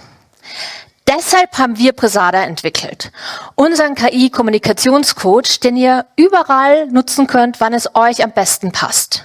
Unsere innovative KI spielt euch die Lösungen aus, die für euch notwendig sind und die Übungen dank unserer Analyse. Und als SaaS-Lösung sind wir einfach skalierbar. Presada funktioniert super einfach. Wir können die Folien hochladen, unsere Präsentation halten und bekommen direkt danach 360 Grad Feedback auf Sprache, Körpersprache und die Folien. Wir gehen als erstes in den Dachmarkt mit unserem Markteintritt. Wir sprechen vor allem KMUs und Konzerne an, die viele Mitarbeitenden im Bereich Kommunikation trainieren möchten. Wir bieten die Trainings auf Deutsch und auf Englisch an, weil genau das gefordert wird. Der berufliche Fortbildungsmarkt in Deutschland bzw. im ganzen Dachraum ist riesig. Aber alleine Kommunikations- und Interpersonal Skills Training belauft sich schon auf rund 6 Milliarden Euro. Wir sind natürlich nicht die Einzigen, die Online-Kommunikationstraining anbieten. Aber wir sind die Einzigen, die den vollen 360-Grad-Analyseblick auf die Präsentation bieten und Deutsch und Englisch in den Sprachen verankert haben. Das sind nicht nur unsere einzigen Vorteile. Wenn wir auf die Business-Seite schauen, gerade zu unseren amerikanischen Mitbewerbern, haben wir einen Marktvorteil, weil wir Markteinsichten in den E-Learning-Markt hier haben. Ich habe selbst als Entwicklerin für eine E-Learning-Plattform gearbeitet und bin noch Instruktorin für E-Learnings, zum Beispiel für LinkedIn Learning. Außerdem haben wir bereits namhafte Testimonials im deutschsprachigen Raum. Wenn wir auf die Technologie zurückblicken, wir nutzen keine Paid API Integration à la OpenAI, ChatGPT, Mistra, you name it. Wir hosten alles selbst. Wir haben die volle Kontrolle über die Algorithmen und die Daten und wo sie verarbeitet werden. Das ermöglicht uns volle Kostenkontrolle. Wir können leicht rauf und runter skalieren und wir können einfach Teile dazu und wegschalten. Dritter großer Vorteil ist, die Daten. Wir beschäftigen uns jetzt schon aktiv mit dem AI Act, stellen die Dokumente unter rechtlicher Unterstützung auf und schauen, dass wir für nächstes Jahr gewappnet sind. Denn wie Sie wissen, berufliche Fortbildung, AI Act, KI, das könnte kritisch werden. Wir müssen darauf vorbereitet sein und das machen wir schon. Wir bauen zusätzlich einen proprietären Datensatz auf und können Marktinsights generieren, die unsere Konkurrenten aus dem amerikanischen Markt einfach nicht haben. So, grundsätzlich schon erwähnt, wir wollen ein SaaS-Modell in der Ausbaustufe etablieren. Das sind wir aber noch nicht ganz. Für den Markteintritt bauen wir gerade individuelle Trainer für innovative Firmen auf Projektbasis, was eine Win-Win-Win-Situation für uns ist. Wir entwickeln Features, die sich der Kunde nicht nur wünscht, sondern auch da bereit ist, dafür zu zahlen. Wir generieren erste Umsätze und bekommen dadurch auch Testimonials. Wie kann so ein Projekt beispielsweise ausschauen? Im Blended Learning Bereich ein Kunde, Peergruppen zum Kommunikationstraining. Eine Aufgabe war, ein Video zu uns zu schicken, unsere Analyse drüber laufen zu lassen und in der nächsten Peer Group sind diese Dokumente diskutiert worden von den Teilnehmenden. Anderes Kundenprojekt im Bereich Kulturvermittlung. Hier werden Vorträge auf Deutsch und auf Englisch geprobt. Spezieller Anwendungsfall war hier, dass wir wirklich in die Interaktion gehen, kritische Gegenfragen stellen, um Vortragende aus der Reserve zu locken. Was haben wir bis jetzt erreicht? Wir konnten bereits rund 150.000 € an Förderungen einsammeln, haben den ersten Prototypen in der Plattform online gelauncht mit 120 Test-Usern, Testdurchläufen und haben bereits 2 Kunden und 4 weitere LOIs gesigned. Wie gehen wir gerade an die Kunden heran? Wir bewerben uns sehr viel für Startup Awards, machen aktives Marketing auf HR-Messen, wie zum Beispiel der Zukunft Personal, bieten auch online freie Webinars an, um dieses ganze Thema KI in HR auch nochmal näher zu bringen und für uns natürlich auch im Bereich Lead Generation ganz wichtig. In den nächsten 12 Monaten möchten wir 150.000 weiter an Anschlussfinanzierung oder Anschlussförderung, besser gesagt, sichern, 7 Kundenprojekte signen und Umsatzziel für nächstes Jahr wären 400.000. Wir wollen nächstes Jahr anfangen, auch bereits erste Mitarbeitende einzustellen, vor allem im Technik- und Vertriebsbereich, um langsam weg von den Projekten hin zu dem SaaS-Modell zu kommen. In den nächsten 18 Monaten hätten wir dann wirklich gern 20 Kunden gesigned und wollen weg von den Projekten rein hin zu unserem SaaS-Modell. Wachstumsziel wäre hier auch bereits 5 Mitarbeitende eingestellt zu haben. So, wenn ich immer von wir spreche, wer sind wir? Einerseits einmal ich, Julia, ich kümmere mich bei uns um die Technik, bin die KI-Expertin, habe eben auch einen Background im E-Learning-Bereich, bringe hier das Wissen mit. Mein Co-Founder Leon kümmert sich vor allem um Marketing und Vertrieb. Der kommt aus dem Marketing von hochkomplexen technischen Produkten, bringt hier das Know-how mit. Unser Advisor Cambis ist selbst Business Angel und in einige AdTech-Startups investiert und unterstützt uns hier vor allem mit Netzwerk in diesem Bereich. Ja, ich weiß, es sind einige innovative HR-Firmen unter Ihnen. Vertrauen Sie mir, wenn ich Ihnen sage, als Technikerin weiß ich, wie schlimm schlechte Präsentationen wirklich aussehen können. Lassen Sie es in Ihrer Firma nicht so weit kommen. Sprechen Sie mit uns, wir realisieren sehr gerne Projekte. Für Investorinnen unter Ihnen, wir suchen nächstes Jahr 350.000 als Pre-Seed-Finanzierung, um vor allem diese Entwicklung weg von den Projekten hin zum SaaS-Produkt realisieren zu können. Geht vor allem um die Finanzierung von Entwicklerinnen in diesem Bereich und um die Unterstützung hierbei. Wenn Sie mehr erfahren wollen, gerne jetzt in der Q&A oder nach dem Anschlussgespräch.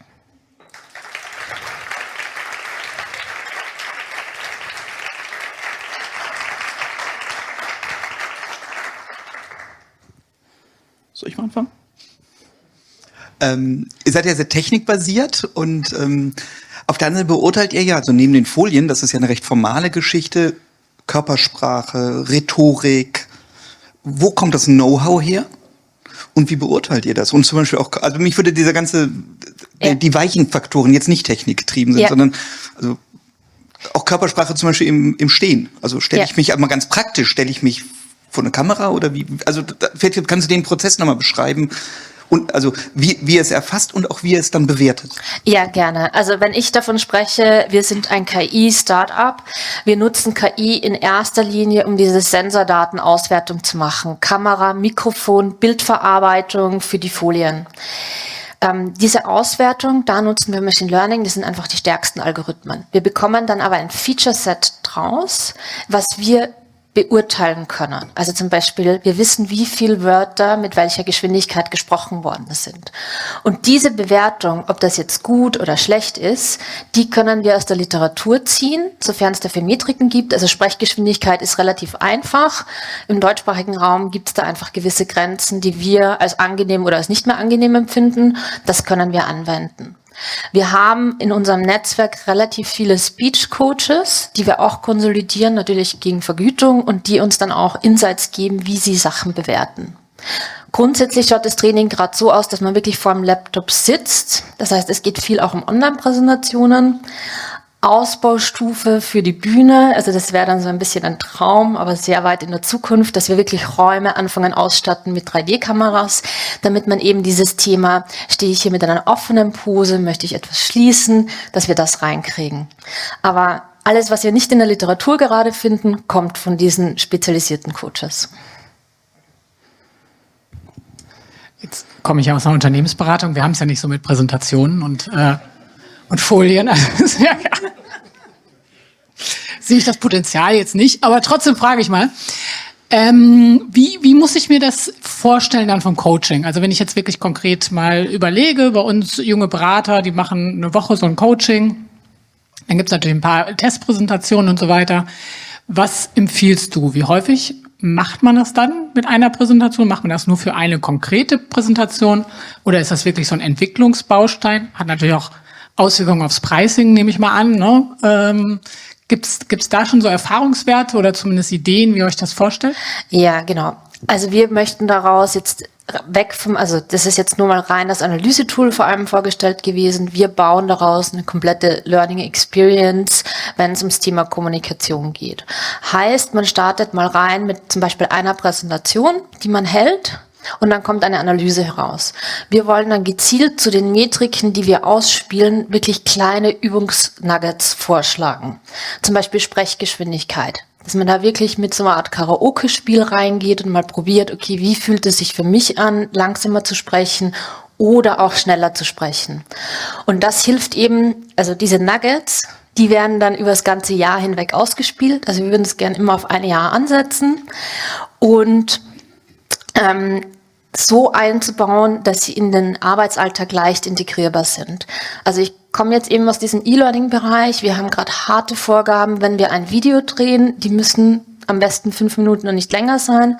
Alles, was 5 Minuten und länger ist, muss approved werden, weil einfach diese Aufmerksamkeitsspanne extrem sinkt. Aber wenn man was übt, wenn man was macht, dann haben wir dort ein bisschen länger Zeit. Und wir müssen alles so runterskalieren, dass das eben 1 oder 2 Nuggets pro Woche sind und die eben länger aufziehen. Deshalb sagen wir auch, da kommt dieser Lerntransfererfolg her, weil wir eben übers Jahr verteilt üben und nicht nur einmal diesen 2-Tageskurs machen. Und jetzt noch die Frage zum Pricing. Dann wäre es eine Lizenz personenscharf über ein Jahr. Genau. Wenn ich das richtig verstanden habe, begleitet ihr die Kunden bei der Projektentwicklung. Das wird mit dem Kunden gemacht, richtig? Und das wäre dann, mich würde interessieren, der Aufwand kundenseitig, Stunden, was auch immer, und auch dann von euch, beziehungsweise würde sich das dann replizieren? Also jeder Kunde, persönlicher Kontakt, Projekt, und wie würde das dann in der Skalierung ausschauen? Ja, deshalb wollen wir es genau nur ein Jahr lang machen. Also, was wir jetzt machen ist, wir haben eben dieses Basisprodukt und versuchen das natürlich möglichst oft auch als Projekt weiterzubringen, dass es für uns relativ wenig Aufwand ist. Was wir gerade machen, ist dann Feature-Wünsche, die wirklich eingebaut werden müssen oder Spezialisierungen. Wir sind jetzt in Gesprächen mit eben einer sehr technischen Consulting-Firma, die sagt, okay, wir müssen auf diesen technischen, wissenschaftlichen Aspekt hin die Metriken auslegen, dann verrechnen wir das. Wie unsere Projekte grundsätzlich ausschauen, also wir versuchen die von einem Entwicklungszeitraum zwischen 3 Monaten und 5 Monaten zu lassen, also relativ knapp. Wir haben einen Kick-Off und wir haben ein Review, Retro, wie man es auch immer nennen möchte, einmal im Monat, wo dann auch unsere Milestones gekoppelt sind. Wenn das Entwicklungsprojekt fertig ist, dann stellen wir es der Firma für 3 bis 6 Monate zur Verfügung, je nachdem, was sie gerade testen möchten. Und wir werten dann mit ihnen aus, wie die Akzeptanzrate bei den Mitarbeitern ist, wie es angenommen wird, was sich verbessert hat. Und dann wird entschieden, ob das in eine Jahreslizenz überführt wird, natürlich unter Anrechnung der ganzen Projektkosten. Julia, vielen Dank für die Präsentation. Das Standardprodukt, was ihr jetzt schon habt, was könnte das machen ohne Beratung drumherum? Also was könnte ich jetzt schon eine Präsentation schicken und gehe da durch und würde ich dann jetzt schon Feedback bekommen automatisiert oder? Also den Prototypen, den wir online haben, wenn den jemand testen möchte, kann auch nachher zu mir kommen, das können wir ausprobieren, ist jetzt auf einen Elevator-Pitch ausgelegt. Also 1,5 Minuten, zackig, dich selbst vorstellen mit ein paar Metriken, um dieses Look and Feel von so einer Plattform mal mitzubekommen und auch zu sehen, wie schnell die Auswertung kommt. Also wir geben die Auswertung wirklich in Echtzeit raus. Also die kommt innerhalb von 10 Sekunden. Für alle, die jetzt Hard-Echtzeit-Thematiken im Millisekundenbereich haben, da sind wir noch nicht. Aber innerhalb, also das ist wirklich dieses 2-mal Rädchen drehen, was die Kunden noch abwarten und dann kommt die Auswertung. Das ist eben auch, weil wir es gerade so von der Technik aufgebaut haben, wie es aufgebaut ist, damit da eben diese Experience da ist, ich mache was und kriege direkt das Feedback. Jetzt gibt es ja da draußen Zehntausende Mitarbeitende, die damit schon oder womit wir damit schon Geld verdienen könnten, theoretisch. Ja? Also jeder Callcenter-Mitarbeitende, jeder Startup-Gründer, Gründerin, die pitcht, jeder komplett Sales, ja, Hunderttausende Mitarbeitende in Deutschland könnten ja theoretisch jetzt schon diese Lösung nutzen, richtig? Selbst wenn es gegen One-Off, ich zahle 9,99, 15 Euro, 20 Euro, whatever. Ja, wenn man für so eine Analyse zahlen möchte, schon. Was wir herausgefunden haben, kommen wir wieder in dieses Thema E-Learning und deutschsprachiger Markt, der ein bisschen anders funktioniert als der amerikanische. Wir sind es nicht richtig gewohnt, für Bildung viel Geld zu bezahlen. Das heißt, wir stellen uns auf den Standpunkt, der Arbeitgeber hat uns Fortbildung zu ermöglichen. Deshalb sind wir rein auf diesen B2B-Ansatz gegangen, wo wir sagen, wir gehen auf die Firmen zu und verkaufen Volumenslizenzen. Okay. Ja, es wäre auch für mich eine B2B-Lösung, aber wenn ich jetzt ein Callcenter anrufe und sage, schleust alle eure neuen Hires durch und wir können euch nachher zeigen, dass die 10% mehr Umsatz machen.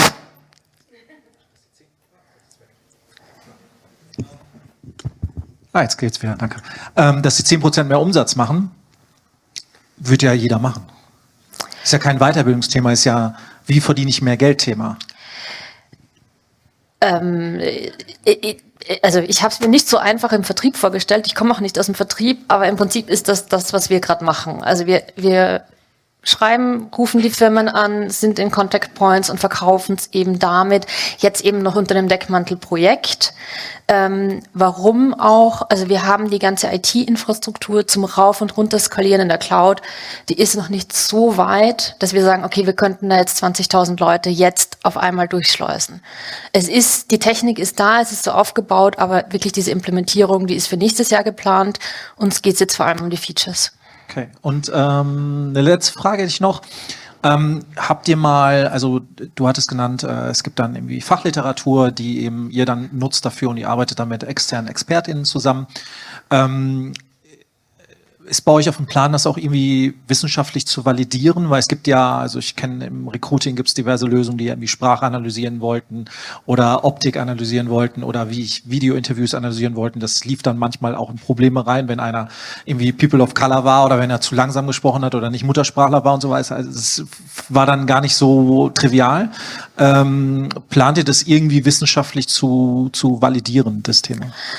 Also für mich jetzt aus der Wissenschaft kommend, das wissenschaftlich zu validieren, finde ich immer ein starkes Wort. Also was wir validieren wollen und wo wir ganz stark sind. Also ich habe gesagt, ich komme aus diesem ML-Bereich und dieses ganze Thema Bias, Datenverteilung, auch, also ich bin selbst Österreicherin mit unseren Dialekten, ist Sprachverarbeitung ein Thema, muss man einfach so sagen.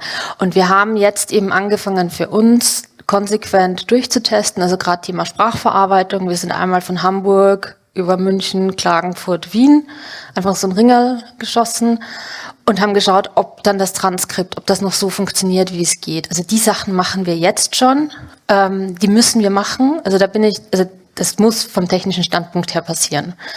Dieses ganze Thema Bias in den Daten, Gesichtserkennung, wir machen auch so etwas wie Blickkontakt, gerade bei Online-Meetings, ist ein Thema. Also jetzt gar nicht einmal explizit auf People of Color oder Weiß, Brillenträger oder nicht. Funktioniert das alles? Also da gehen wir aktiv ran mit den Testkunden, deshalb auch diese Testdurchläufe.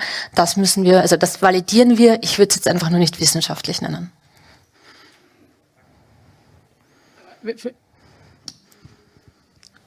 Geht das? Ja.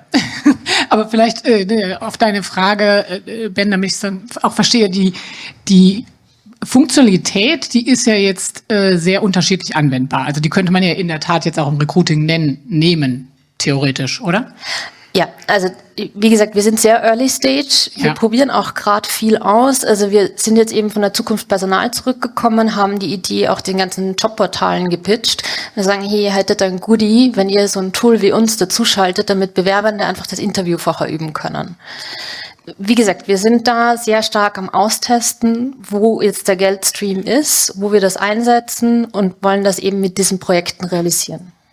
Okay, und eure Beurteilung bisher war eben zu sagen, mit diesem Präsentationstraining oder diesem Präsentationsreview, das ist jetzt von der Funktionalität und vielleicht vom Business Case der erste Schritt. Genau. So habt ihr das beurteilt. Okay.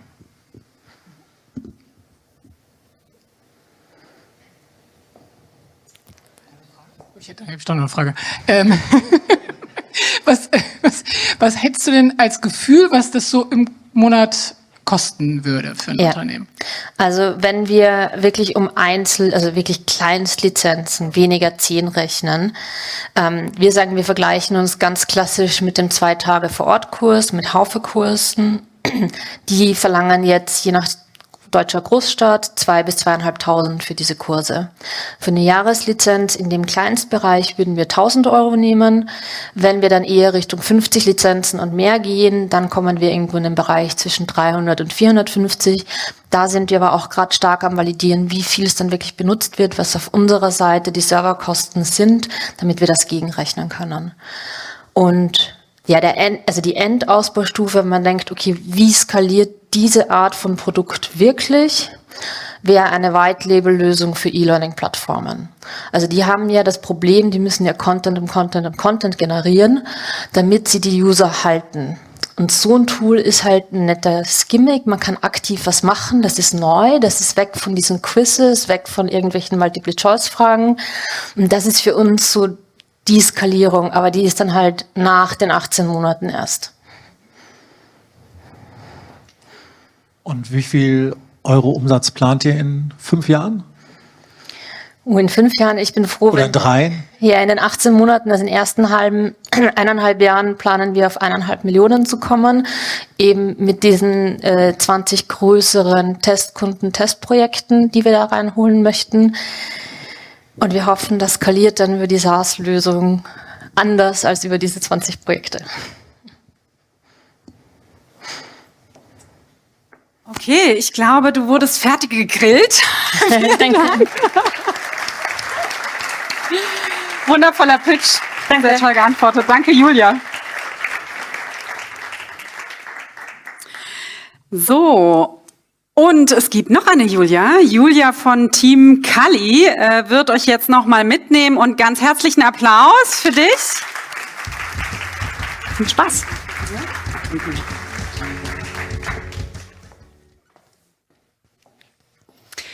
Okay. Ich starte erst einmal, indem ich ein paar Fragen für euch mitgebracht habe.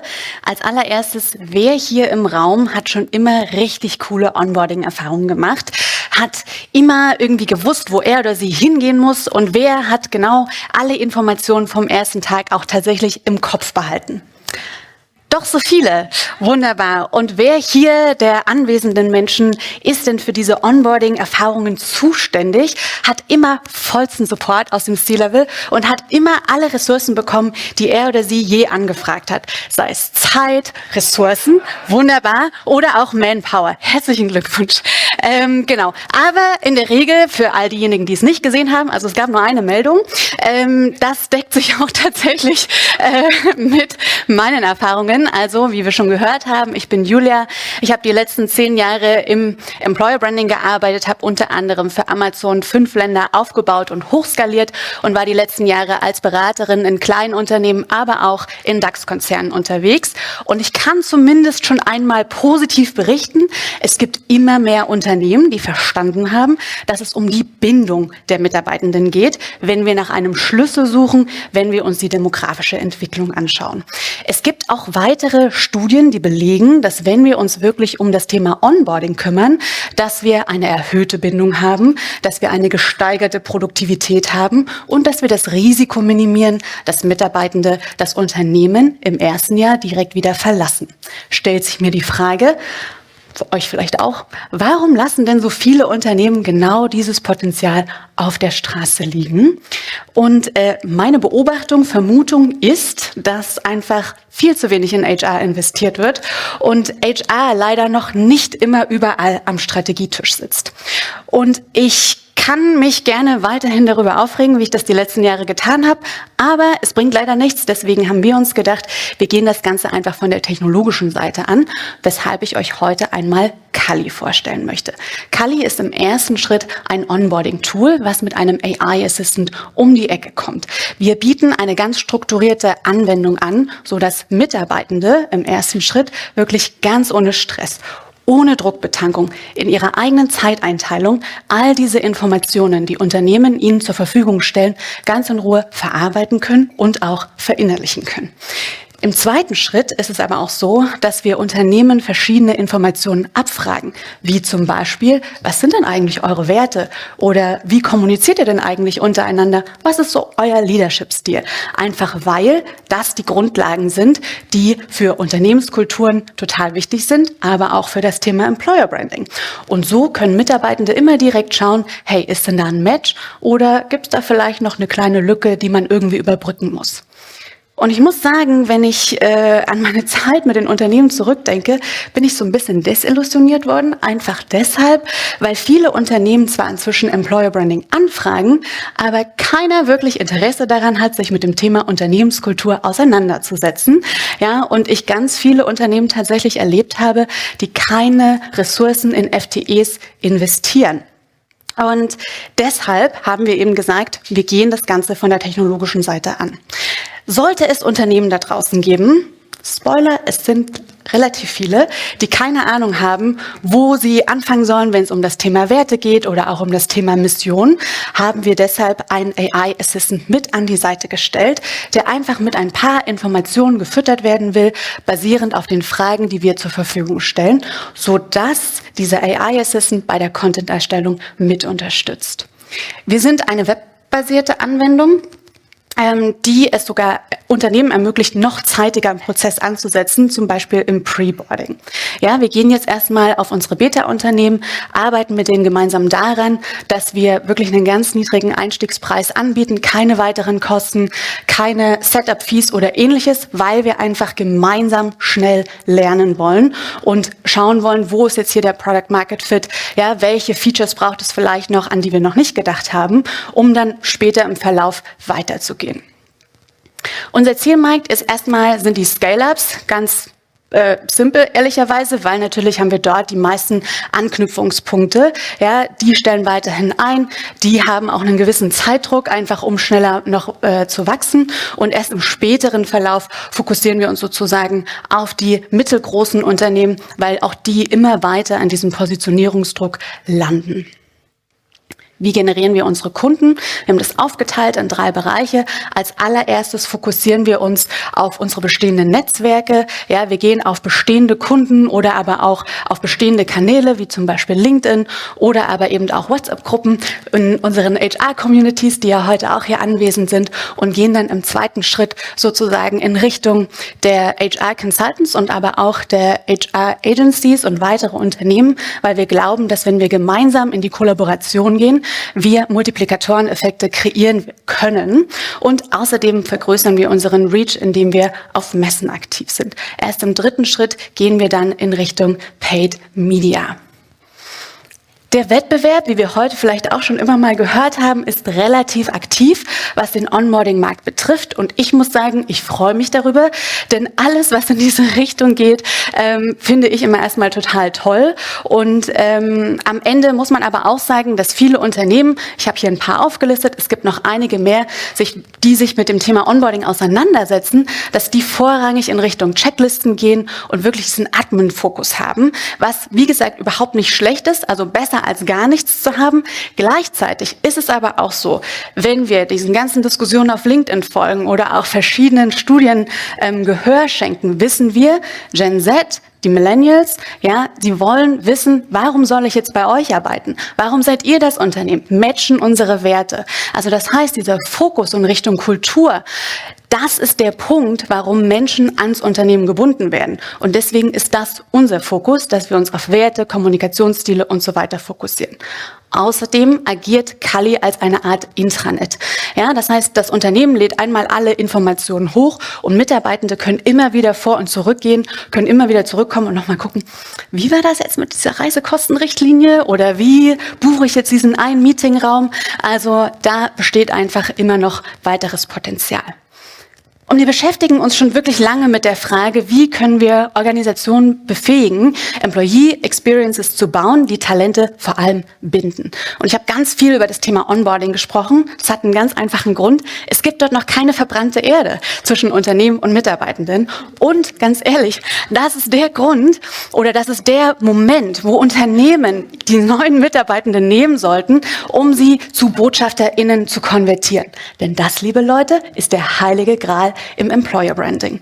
Wir haben aber auch schon weitergedacht und haben ein Employee Directory gebaut.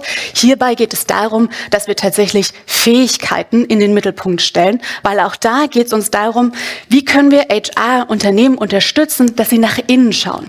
Was können sie tun, damit sie ihre Mitarbeitenden weiterentwickeln, auf andere Projekte setzen und so auch wieder diese Bindung erhöhen. Ultimativ geht es uns darum, dass wir innovative Technologien nutzen wollen, um HR, aber natürlich auch Unternehmen zu unterstützen, dass Unternehmenskulturen kreiert werden, die einfach so ein Zugehörigkeitsgefühl kreieren. Ja? Und das heißt, on the long run konzentrieren wir uns vor allem auf das Thema Employer Branding. Das ist unsere Roadmap. Wir fokussieren uns jetzt wirklich erstmal auf die Beta-Unternehmen, bevor wir dann nächstes Jahr in Richtung Pre-Seed-Runde unterwegs sein werden. Und erst danach beschäftigen wir uns mit allen neuen Features, die wir so im Kopf haben. Und jetzt habe ich ja schon die ganze Zeit von wir gesprochen.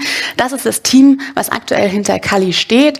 Im ersten Moment haben Burak, Mustafa und ich uns wirklich schon lange und intensiv mit der Frage auseinandergesetzt, was können wir tun, um Organisationen oder Kulturen vielmehr sichtbar, greifbar zu machen. Ja? Was braucht es da in den Unternehmen, damit das Thema Unternehmenskultur mehr in den Fokus rückt? Und die beiden haben unter anderem Userspots gegründet. Das ist eine der größten User Research Companies in der Türkei.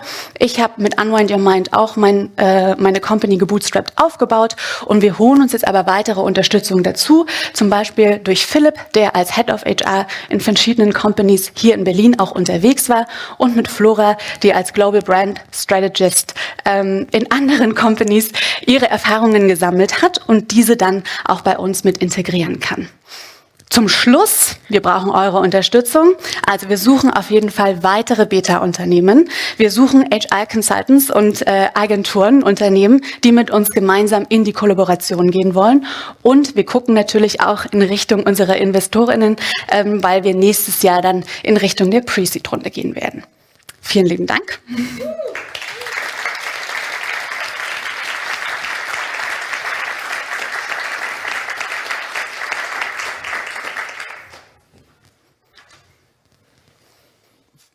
Fange ich mal an mit einer etwas zerstörerischen Frage. Also ich wäre durchaus Beta-Unternehmen. Also wir haben 450 Mitarbeiter in 6 Pflegeheimen. Also ich mache selber Kundenbefragung, Mitarbeiterbefragung. Einarbeitung ist das am meisten kritisierte Thema im operativen Doing. Also der Bedarf ist total da. Jetzt ist es aber in der Pflege nicht unbedingt so, dass wir ein Sinnthema haben. Also das Employer Branding, was du jetzt sehr nach vorne gestellt hast, ist dort nicht so interessant. Ich halte den Markt aber für wahnsinnig interessant. Ja. Natürlich aus persönlichem Interesse. Aber wie würdet ihr denn unterstützen, also neben den Checklisten, die es sicherlich gibt, aber so Willkommenskultur, solche Sachen. Also weniger das, ich sag mal, das, was Großunternehmen brauchen, das Entwickeln eines Employer Brands und diesen ganzen Geschichten, sondern die ist meistens vorhanden in der Pflege und also der Schwerpunkt liegt einfach woanders. Und das sollte eben auch nicht nur eine Checkliste sein. Also wie seht ihr diesen Markt überhaupt? Wäre eine Frage. Und wo könnten da noch Schwerpunkte sein, die du jetzt nicht genannt hast? Weil du hast so die Checkliste genannt und den großen. Also, es ist jetzt vielleicht kein guter Start, aber ich würde dir erstmal widersprechen. Also jedes Unternehmen braucht auf jeden Fall eine Employer Brand sozusagen. Also es geht darum, sich als Arbeitgeber zu positionieren. Und also von daher, ne? Genau, also das im Ersten. Also von daher, ich sehe da auf jeden Fall das Potenzial. Und wenn ich das jetzt richtig verstanden habe, geht es dir darum, wie man da quasi die Mitarbeitenden mit unserem Produkt zusammenbringen kann, oder? Ja, vielleicht auch so ein bisschen praktisch. Wie funktioniert es eben so rein praktisch mal? Also was passiert in den ersten 3-4 Wochen? Was sehen die? Und genau. Also wenn es eben nicht nur eine Checkliste ist. Also wie funktioniert so richtig operativ vielleicht? Vielleicht führt das zur Antwort. Gerne. Also wir haben das wie so eine Art Haus gebaut, ja, weil es ist quasi wie so eine Art Office.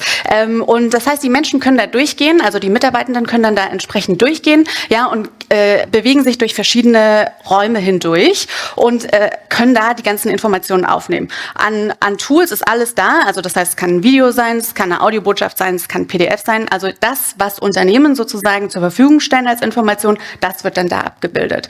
Und die Talente, also die Mitarbeitenden, können ganz einfach immer durch jeden Raum durchgehen. Es ist auch so gedacht, dass sie quasi Schritt für Schritt jeden einzelnen Raum freischalten. Also die Logik dahinter ist, dass in der Basis sozusagen Themen wie Werte, Mission, Vision und sowas stehen. Idealerweise auch eine Willkommensbotschaft des oder der Geschäftsführerin. Ja, also das wäre unser Wunsch sozusagen, so dass wir quasi von beiden Seiten das Unternehmen, aber auch die Mitarbeitenden unterstützen, dass halt diese ganzen Informationen ganz klein sozusagen rübergebracht werden. Und dann laufen die da durch und können, also ihr von Unternehmensseite könnt sozusagen immer schauen, wie weit sind die jetzt schon vorangeschritten und muss man da vielleicht nochmal mit reingehen, darf man da vielleicht nochmal hinterhergehen und sagen, hey, schau dir doch mal noch die weiteren Informationen an. Genau, so funktioniert es. Ich stelle mir rein operativ vor, im Bestfall kriegen die alle eine Welcome-Nachricht von mir persönlich und kommen nicht an der nächsten Teamfeier zu mir, 20 Leute, und sagen, oh schön, Sie auch mal kennenzulernen. Ich finde es wahnsinnig gut. Ich habe 2 Fragen zu dem Thema Weiterentwicklung von Meet Cully. Also A, wofür steht Cully? B, für Culture. Okay. B, jetzt kann man das ja weiterdenken, weil eine Frage für den Raum, wer von euch oder Ihnen hat schon mal eine gute Offboarding-Erfahrung gemacht? So, also ich glaube, diese nächsten Stationen, einmal so durch diesen ganzen People and Culture und People-Bereich in den verschiedenen Stages, das durchzuentwickeln, macht es natürlich wahnsinnig spannend, dass man quasi einmal alles mit begleitet. Ist das so die Zielvision? Ja. Also ich komme aus dem Employer Branding und für mich ist tatsächlich alles Employer Branding, also sowohl Candidate Experience als auch Employee Experience. Und immer wenn ich einmal anfange darüber zu sprechen, ist es auch immer sehr schwer, mich zu stoppen. Also ich bin auf jeden Fall ein Riesenfan davon zu sagen, wir müssen diesen Prozess ganzheitlich und gesamt betrachten und können nicht immer einfach nur sagen, oh ja, wir machen jetzt hier ein bisschen Marketing, ne, und dann werden die Leute schon irgendwie zu uns kommen. Also wir dürfen alle da einfach ein bisschen offener werden und wirklich schauen, okay, wie sieht denn dieser Prozess in Zukunft aus? Also auch der Grund, warum wir zum Beispiel das Employee Directory überhaupt angedacht haben, ist, dass wir so ein bisschen davon ausgehen, in der Zukunft, wir haben einen demografischen Wandel. Wir können Menschen nicht auf Bäumen wachsen lassen. Das heißt, wir müssen uns irgendwie Mittel und Wege überlegen, wie wir denn unsere Projekte entsprechend besetzen können. Und wenn draußen der Markt einfach so eng ist und wir keine neuen Talente mehr finden, ist es ja eigentlich logisch, mal zu gucken, wen haben wir denn eigentlich intern? Warum müssen wir intern Leute gehen lassen, wenn wir die doch aber eigentlich auf andere Projekte setzen können? Das heißt, wir gehen zum Beispiel davon aus, dass wir in Zukunft viel mehr projektbasiert arbeiten werden. Und das heißt, da kommt dann das Employee Directory auch sehr komfortabel dazu. Handy, wollte ich gerade sagen, aber ich finde gerade keine deutsche Übersetzung. Egal, genau. Und deswegen ist dieser gesamte Prozess damit integriert oder soll mit integriert werden und auch das Thema Offboarding spielt natürlich eine Rolle. Sehr schön. Und meine letzte Frage. Wann rufen wir dann Amazon an? Also es sind immer noch Linien offen sozusagen. Also von daher, genau. Schön, danke. Ich mache mal weiter. Vielen Dank erstmal für die Präsentation. Was kostet Cully denn? Ist es Cully oder Cully ist es wahrscheinlich? Cully ist es, genau. Ja. Wir starten mit den Beta-Unternehmen für 2,99 pro Monat pro User und gehen dann weiter hoch. Also wir haben uns überlegt, wenn man sich den Markt so anschaut, 4,99 pro Monat pro User ist total gerechtfertigt, gemessen an dem, was am Rest des Marktes existiert. Genau. Und habt ihr schon Paying Clients? Also die 2 Logos, die wir da gesehen haben, das sind jetzt, da sind die ersten Diskussionen sozusagen da. Es gibt aber auch noch weitere. Also ihr habt ja schon ein anderes Deck erhalten. Es sind einfach so ein paar Logos, die man nicht teilen kann. Aber wir gehen jetzt auf jeden Fall weiter und legen jetzt quasi los, da auch mit in die Kundenakquise hineinzugehen und die Beta-Unternehmen dazu zu holen. Und letzte Frage, ich sehe mir ja nicht auf. Jetzt fokussiert ihr euch ja gerade recht stark auf das Thema Onboarding. Ja. Wenn du jetzt bei uns pitchen würdest und ich würde jetzt irgendwie Mittelständler sein oder größeres Unternehmen und stelle irgendwie 200 Leute im Jahr ein oder 50, sagen wir 50 im Jahr, dann würde ich ja sagen, naja, warum soll ich denn jetzt irgendwie ein Monatsabo abschließen? Weil klar, die Leute kommen, die haben dann Onboarding, lass es irgendwie 3 bis 6 Monate sein. Jetzt können wir diskutieren, ob es irgendwie 12 Monate sind oder so. Aber warum soll ich jetzt konstant bezahlen für eine Lösung, die mir im Grunde diesen ersten Pain des Onboardings abnimmt? Was wäre da deine Antwort? Die Antwort ist, dass es eben auch als eine Art Intranet fungiert. Ne? Also du hast diese ganzen Informationen, du hast die einmal alle hochgeladen und das Tolle damit ist ja auch, dass du sozusagen nur eine Version hochlädst. Also idealerweise hat nur eine Person Zugriff auf die ganzen Sachen, muss man dann natürlich immer noch mal einzeln schauen. So wird aber auch dieses ganze Chaos minimiert, dass irgendwie hat jemand eine Version A, jemand anderes hat eine Version B, ja, und irgendwie sind alle auf einem ganz unterschiedlichen Stand. Aber so hast du ein Intranet, was total strukturiert aufgebaut ist und wo jeder direkt weiß, okay, ich klicke jetzt da hin und da finde ich genau diese Informationen, die ich haben will. Weil in den Unternehmen, in denen ich bisher immer unterwegs war, war das ein absolutes Chaos. Ja, das wird halt irgendwie alles über Notion abgewickelt oder über irgendwelche anderen Tools. Ich sehe Nicken. Genau, und da ist es dann halt so, ja, aber ich habe gehört, das läuft so und ich habe gehört, das läuft so und so. Ne? Also diese Intranet-Funktion stellt sozusagen sicher, dass die Leute auch immer wieder zurückkommen. Und das ist ja aber erst der Start. Also wir gehen ja noch weiter, wir haben weitere Ideen schon, wie wir dafür sorgen, dass die Customer Lifetime Value wirklich unendlich lang ist und dass man mit uns gemeinsam zusammenarbeitet über einen längeren Zeitraum und nicht nur irgendwie ein paar Wochen. Und Onboarding haben wir aber deshalb gewählt, weil das gerade einfach der aktuellste Need ist und das ist der Bedarf, den Unternehmen im Grunde eigentlich auch sehen, weil sie wissen, okay, wir wollen Leute einstellen, das ergibt irgendwie Sinn, dass wir die dann auch entsprechend onboarden wollen, ja, weil eben wir so die Bindung erhöhen können. Also das ist der kleinste, niedrigschwellige Schritt sozusagen, mit den Unternehmen zusammenzukommen. Siehst du nicht so, Christina? Kommend aus, wir können gerne ins Fachthema einsteigen. Industriestandort. mit der gesamten Automobilzuliefererindustrie vor der Tür. Ich komme aus einer Kleinstadt, 50.000 Einwohner, und davon werden im nächsten Jahr 18.000 bei ZF, Sachs, Schaeffler und SKF abgebaut. Also dieses Thema, wir haben natürlich im Mittelstand, wir haben in den wachstumsintensiven Märkten ein Onboarding-Need, Fachkräftemangel, brauche ich niemandem erzählen. Aber gerade jetzt kommen wir ja in eine sehr große Konsolidierung, weil wir einfach in einer Talsohle wirtschaftlich gesehen sind. Also ich finde, das Thema Offboarding ist ein ganz spannendes Thema, jetzt auch sauberes Offboarding mit vorzustellen. Yay, Kerstin.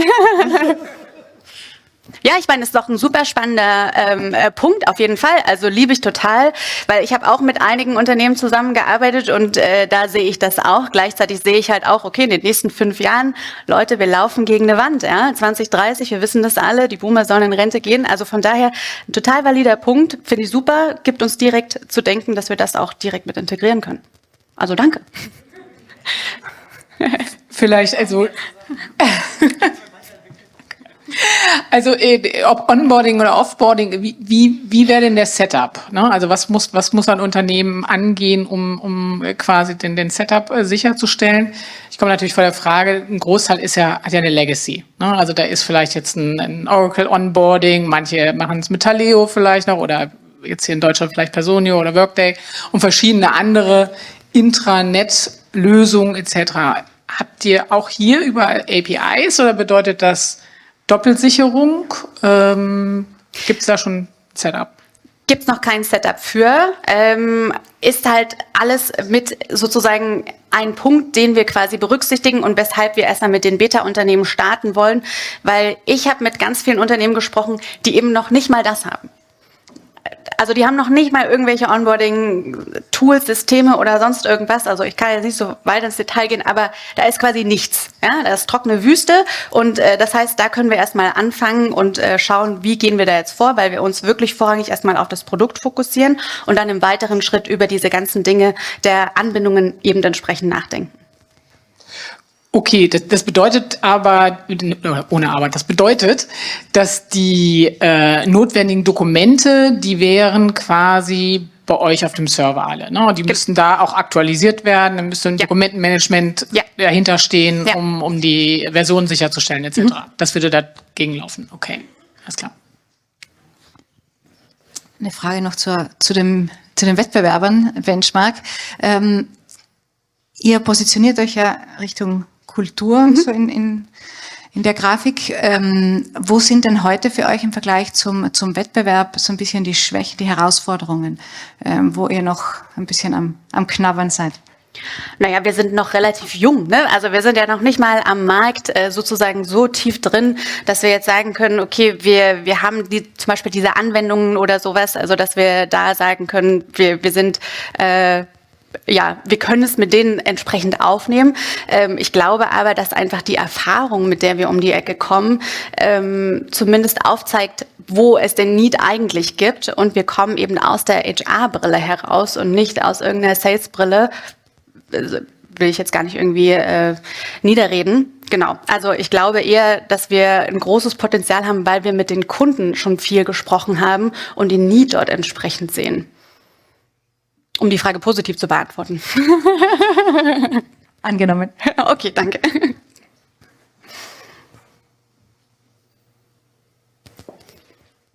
Wir sprechen hier schon Sachen.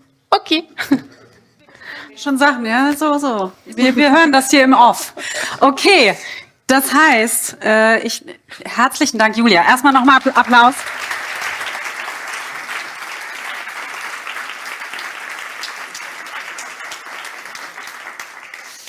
Das ist doch wunderbar zu sehen. Das hier geht schon richtig rund. Deswegen dürft ihr jetzt auch gehen, damit ihr nicht stört. Ja? Und hier den Raum uns überlassen. Bitte nehmt die Gründerinnen, Dear Founders, also with you. Ja?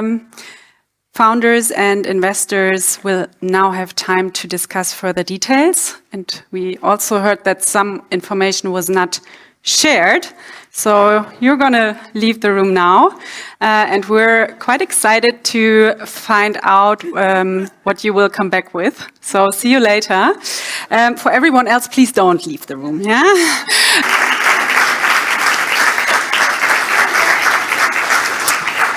We already lost one. That's good sign, bad sign, I don't know. Julia, we saw your pitch last. I have no clue what happened out there, but in general, how do you feel? How was the pitch? How was this experience for you? Thank you, everyone, for attending also. I think that's really great. And I think it's also really nice to have your attention throughout the whole day. So I think it's fair to say I was really, really nervous at the beginning. And also I think it's a hard thing to be lost. But I mean, it was a great opportunity. It was a great chance. So thank you also for you and also Allygatr, wherever they all are, for organizing this. Because I have been talking to Niels also. I think it's very important that we have more diverse role models on stage. Also for younger founders that see us pitch and see that we're also just human beings. So yeah, overall, really, really great event. Thank you for organizing this. Thank you for hosting. And now I'm more calm. Now I can eat something. That's also good. Yeah. All right. Semone? Okay. Okay, there we go. So I come from a different perspective, but first let me say thank you to everyone. I've been in the business scene for a while, and so rarely do women get a seat at the table for their voices to be heard outside of their male counterpart. And when you look at the technology scene, generally what you see are men. But women are innovators. We are absolutely capable of bringing so much to the table, and having an opportunity to do this is such a rare pleasure. And to meet all these wonderful, dynamic women has been truly an inspiration for me. So thank you all, ladies, for just being your awesome selves. Thank you so much.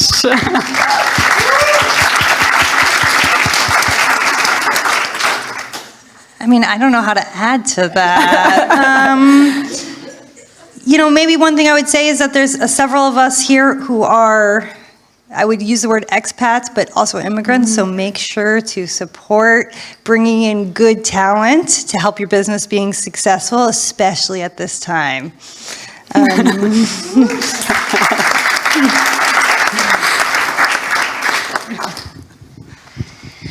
Guys, it's always very complicated to talk fourth in line after such great speeches. But you can also, just to kind of get some other insights going, how do you feel now? Relieved, still anxious, nervous, or whatever? It was such a great day and a pleasure to have us here. I mean, for me, coming from the tech scene, which is very male-dominated, it's always a pleasure to be in these female events, really feel this empower movement, engaging movement.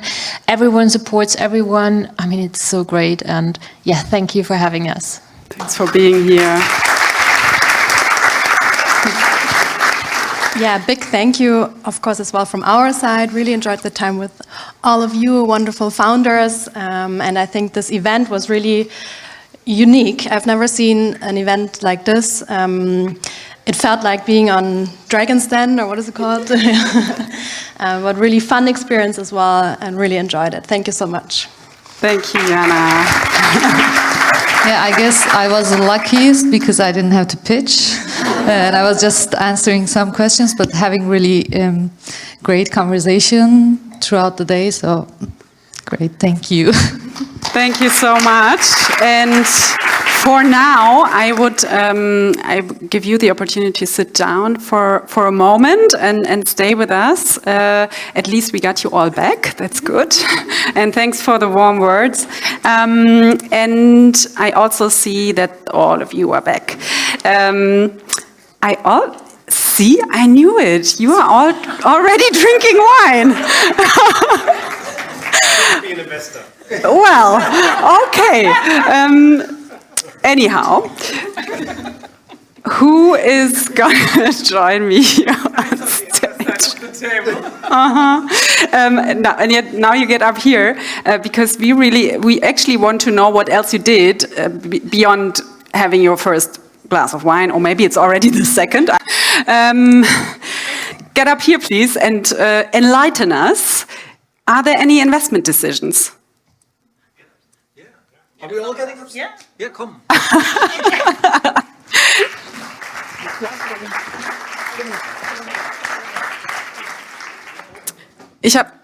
I do have a microphone, and I would say let's stick to English because it's quite an important part for our founders here. It's a female pitch event, so I guess. But it's diverse. All right, so everyone, how did you, what kind of experience did you have? And then finally, what about investments now? We said we want to have access to capital. We want to get money on the bank. Where's the transfer? Yeah, I think the biggest problem is that we didn't had enough money to invest because there were so many great teams actually. So thanks all. Thanks again for the pitches because they were great. Maybe.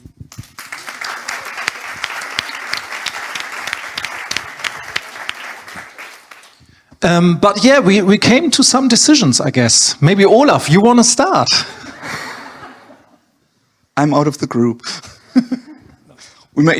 Actually what happened, we were pretty fast in deciding on two we were more interested in the others, and then the group divided. And that's how it divided. I'm by myself. And of course, because of my personal experience and with the nursing homes, and that onboarding is a real big pain. And I found it quite challenging and quite great. So I've asked Julia, and I would invest in Cully.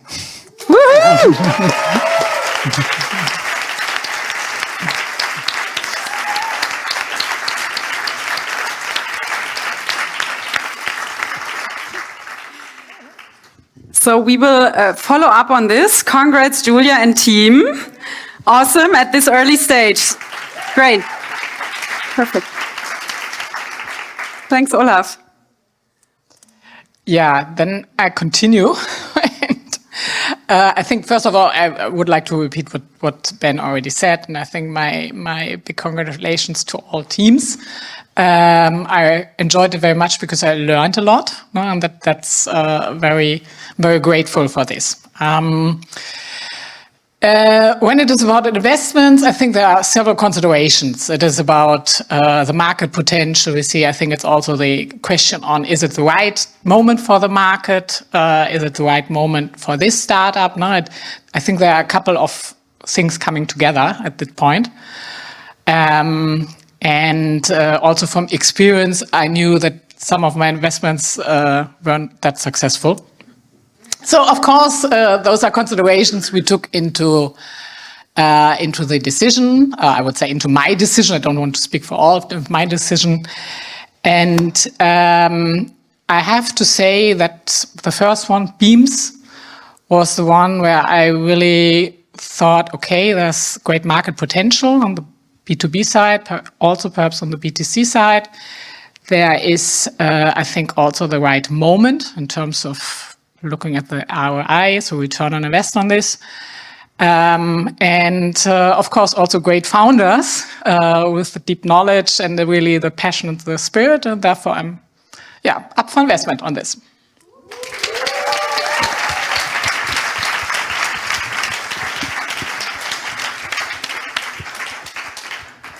Actually, first of all, thank you for all of your unbelievable pitches, for so many female founders. Hope. There is a lot of hope, and it's not a decision against somebody or for somebody.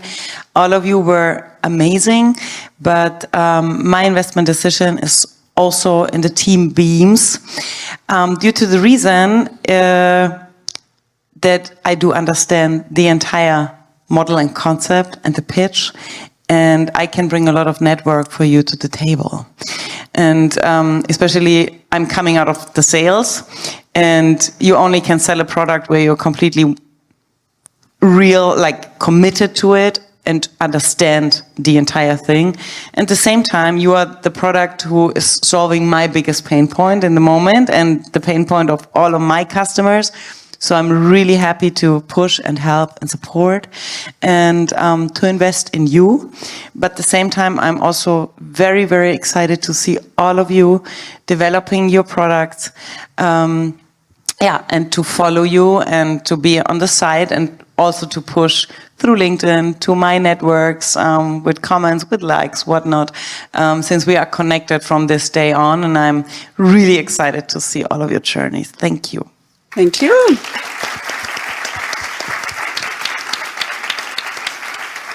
So from my side, thank you for these great pitches. Great ideas, very interesting business ideas. I see the biggest potential in Beams, so I'm the third in the group, and I bring to the table the Italian market. So I think there is also big potential, great potential for your business idea, and it's a pleasure to be one of your investors. Thank you.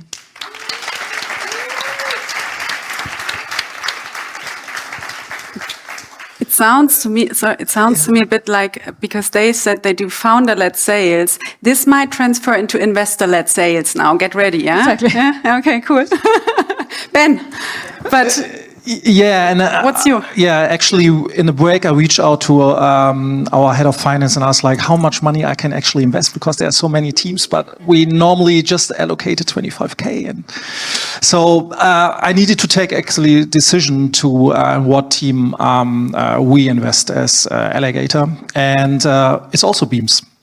Wow.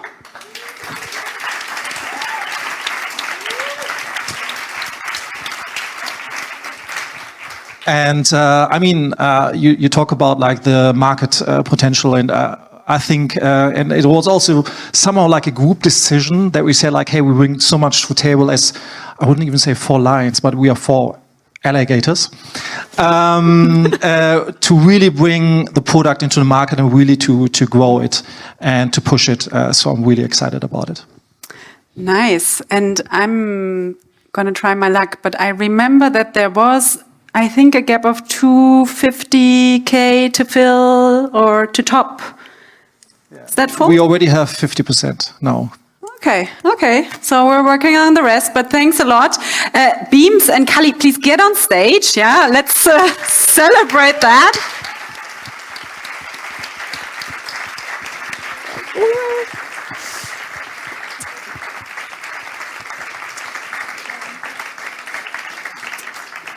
Kind of meet your future decision makers at the table.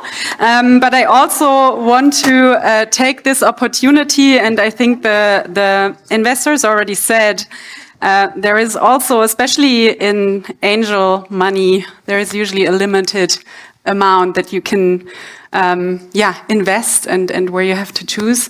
But I would say that all the teams who've been on stage will probably have big chances for the next rounds to present again or reach out to you again and really have this open door already, and maybe also some more open doors with investors here or online in the live stream. So I hope we achieve this not only for you two teams, but also for the other founders.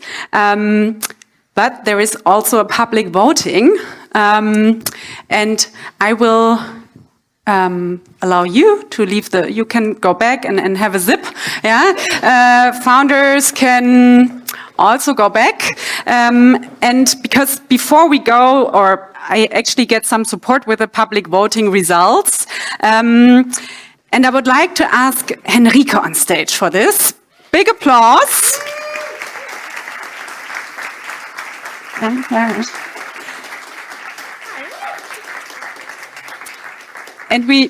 I even have 2 microphones. And this applause needed to be very special, and we will try that one more time, because Henrike here is, I would say, one of the main people who got all this going, who organized this, who took care of the tech, who took care of getting investors on board, and so on and so forth.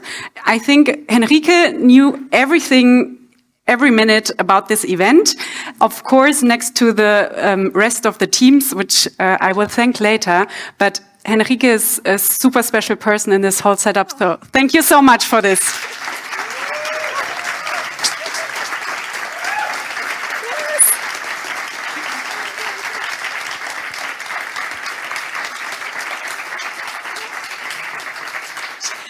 So, and now you have an even bigger task, because you were also setting up the public voting.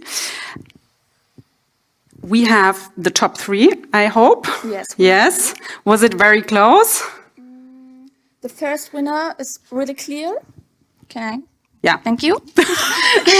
Sorry. So the first winner, it's very clear. I can see the results just here live. That's why I have my phone here, with nearly 50% of the votes. The startup got, and the other places are very close to each other. So should we start with number 3? Because I also have a grace prize for number 3. Because I would say we provide capital in the super early stage, usually when not even a company is founded. So this is our part to access to capital. Unfortunately, I can't write checks tonight, but at least we can hopefully add with the expertise network and insights we have. So we have for the 3rd, 2nd, and 1st place, we call it Coaching Booster. I know it's quite often said, founders don't need more mentoring and coaching, and sometimes yet they do because they book us. So there is a need, and we've heard it's quite helpful. Yeah. So we thought, okay, give it a go. And our top 3, who can I work with, Henrike? With Dado. Woohoo! Come on stage.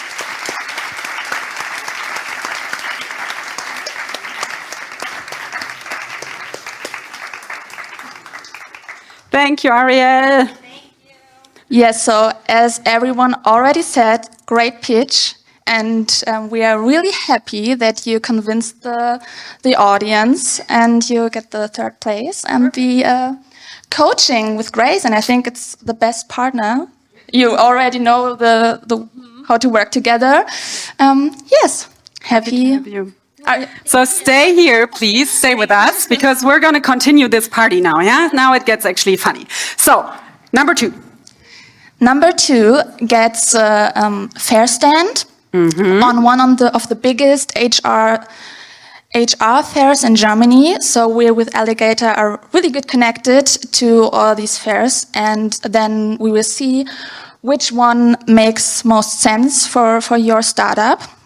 And the 2nd place goes to Cully.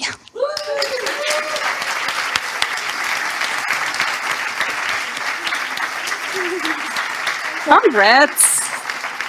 Please also stay with us. That's really great. We already spoke about some fairs yesterday when we had our workshop, our onboarding workshop with the startups. Really great that you won this fair stand. And yes, now the 1st place. And for this, we have a collaboration, a partnership with the Unleash, which is a really big convention. And for this time, it's the Unleash World in Paris. And we will give the 1st place 2 tickets for the Unleash World in Paris and a travel budget, so you can go there and be there as a guest and see how the international HR world is going on there, if that makes sense. Sounds great to me. Yes. If you don't take the tickets, I go. And yes, very, very exciting, because as I mentioned, nearly 50% of the audience voted for you. Presada, it's you.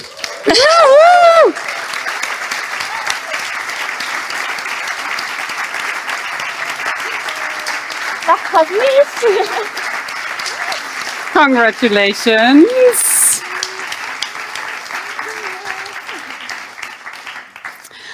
Yes, and this Unleash world is already in like 3 weeks, but we...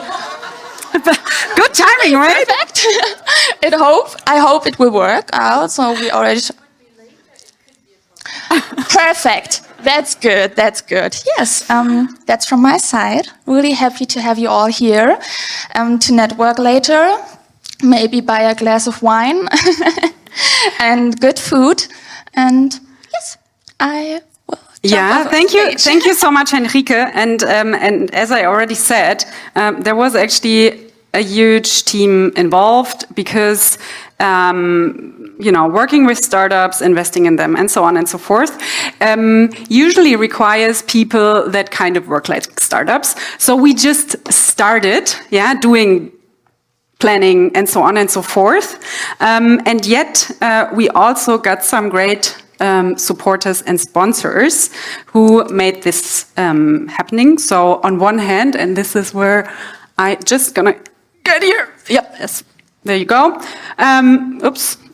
Someone else is clicking with me. I've got it. So you've already met Anna from Spielfeld, who supported us great with this location. We had and who is sitting there. Thank you so much.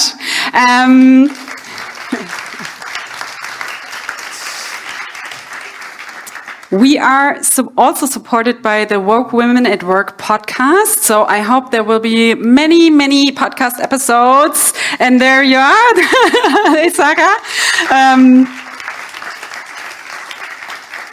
I hope we will get you covered all in podcasts. I love podcasts. Thanks a lot for supporting us. We have Startup Berlin here, Berlin Partner, also represented here. Thanks a lot for your support, also in announcing this event and being with us. And we also have KPMG supporting this project. I don't see hands up, but thanks a lot for doing this and for supporting us. We also had an awesome partner for the live stream, as far as I know, because I'm live here.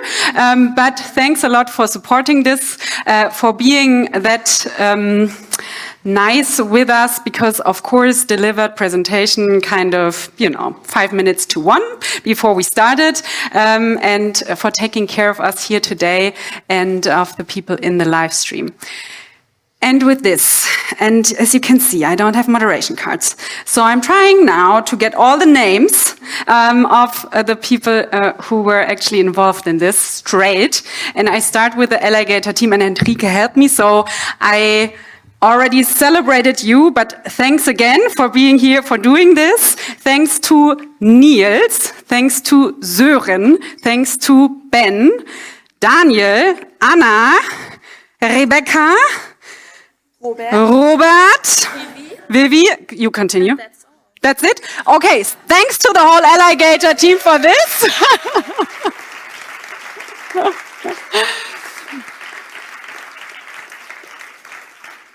And of course, a heartfelt thanks to my dear Gray/Ignore Gravity team today, represented with Asma and Lena and many more who are not here today.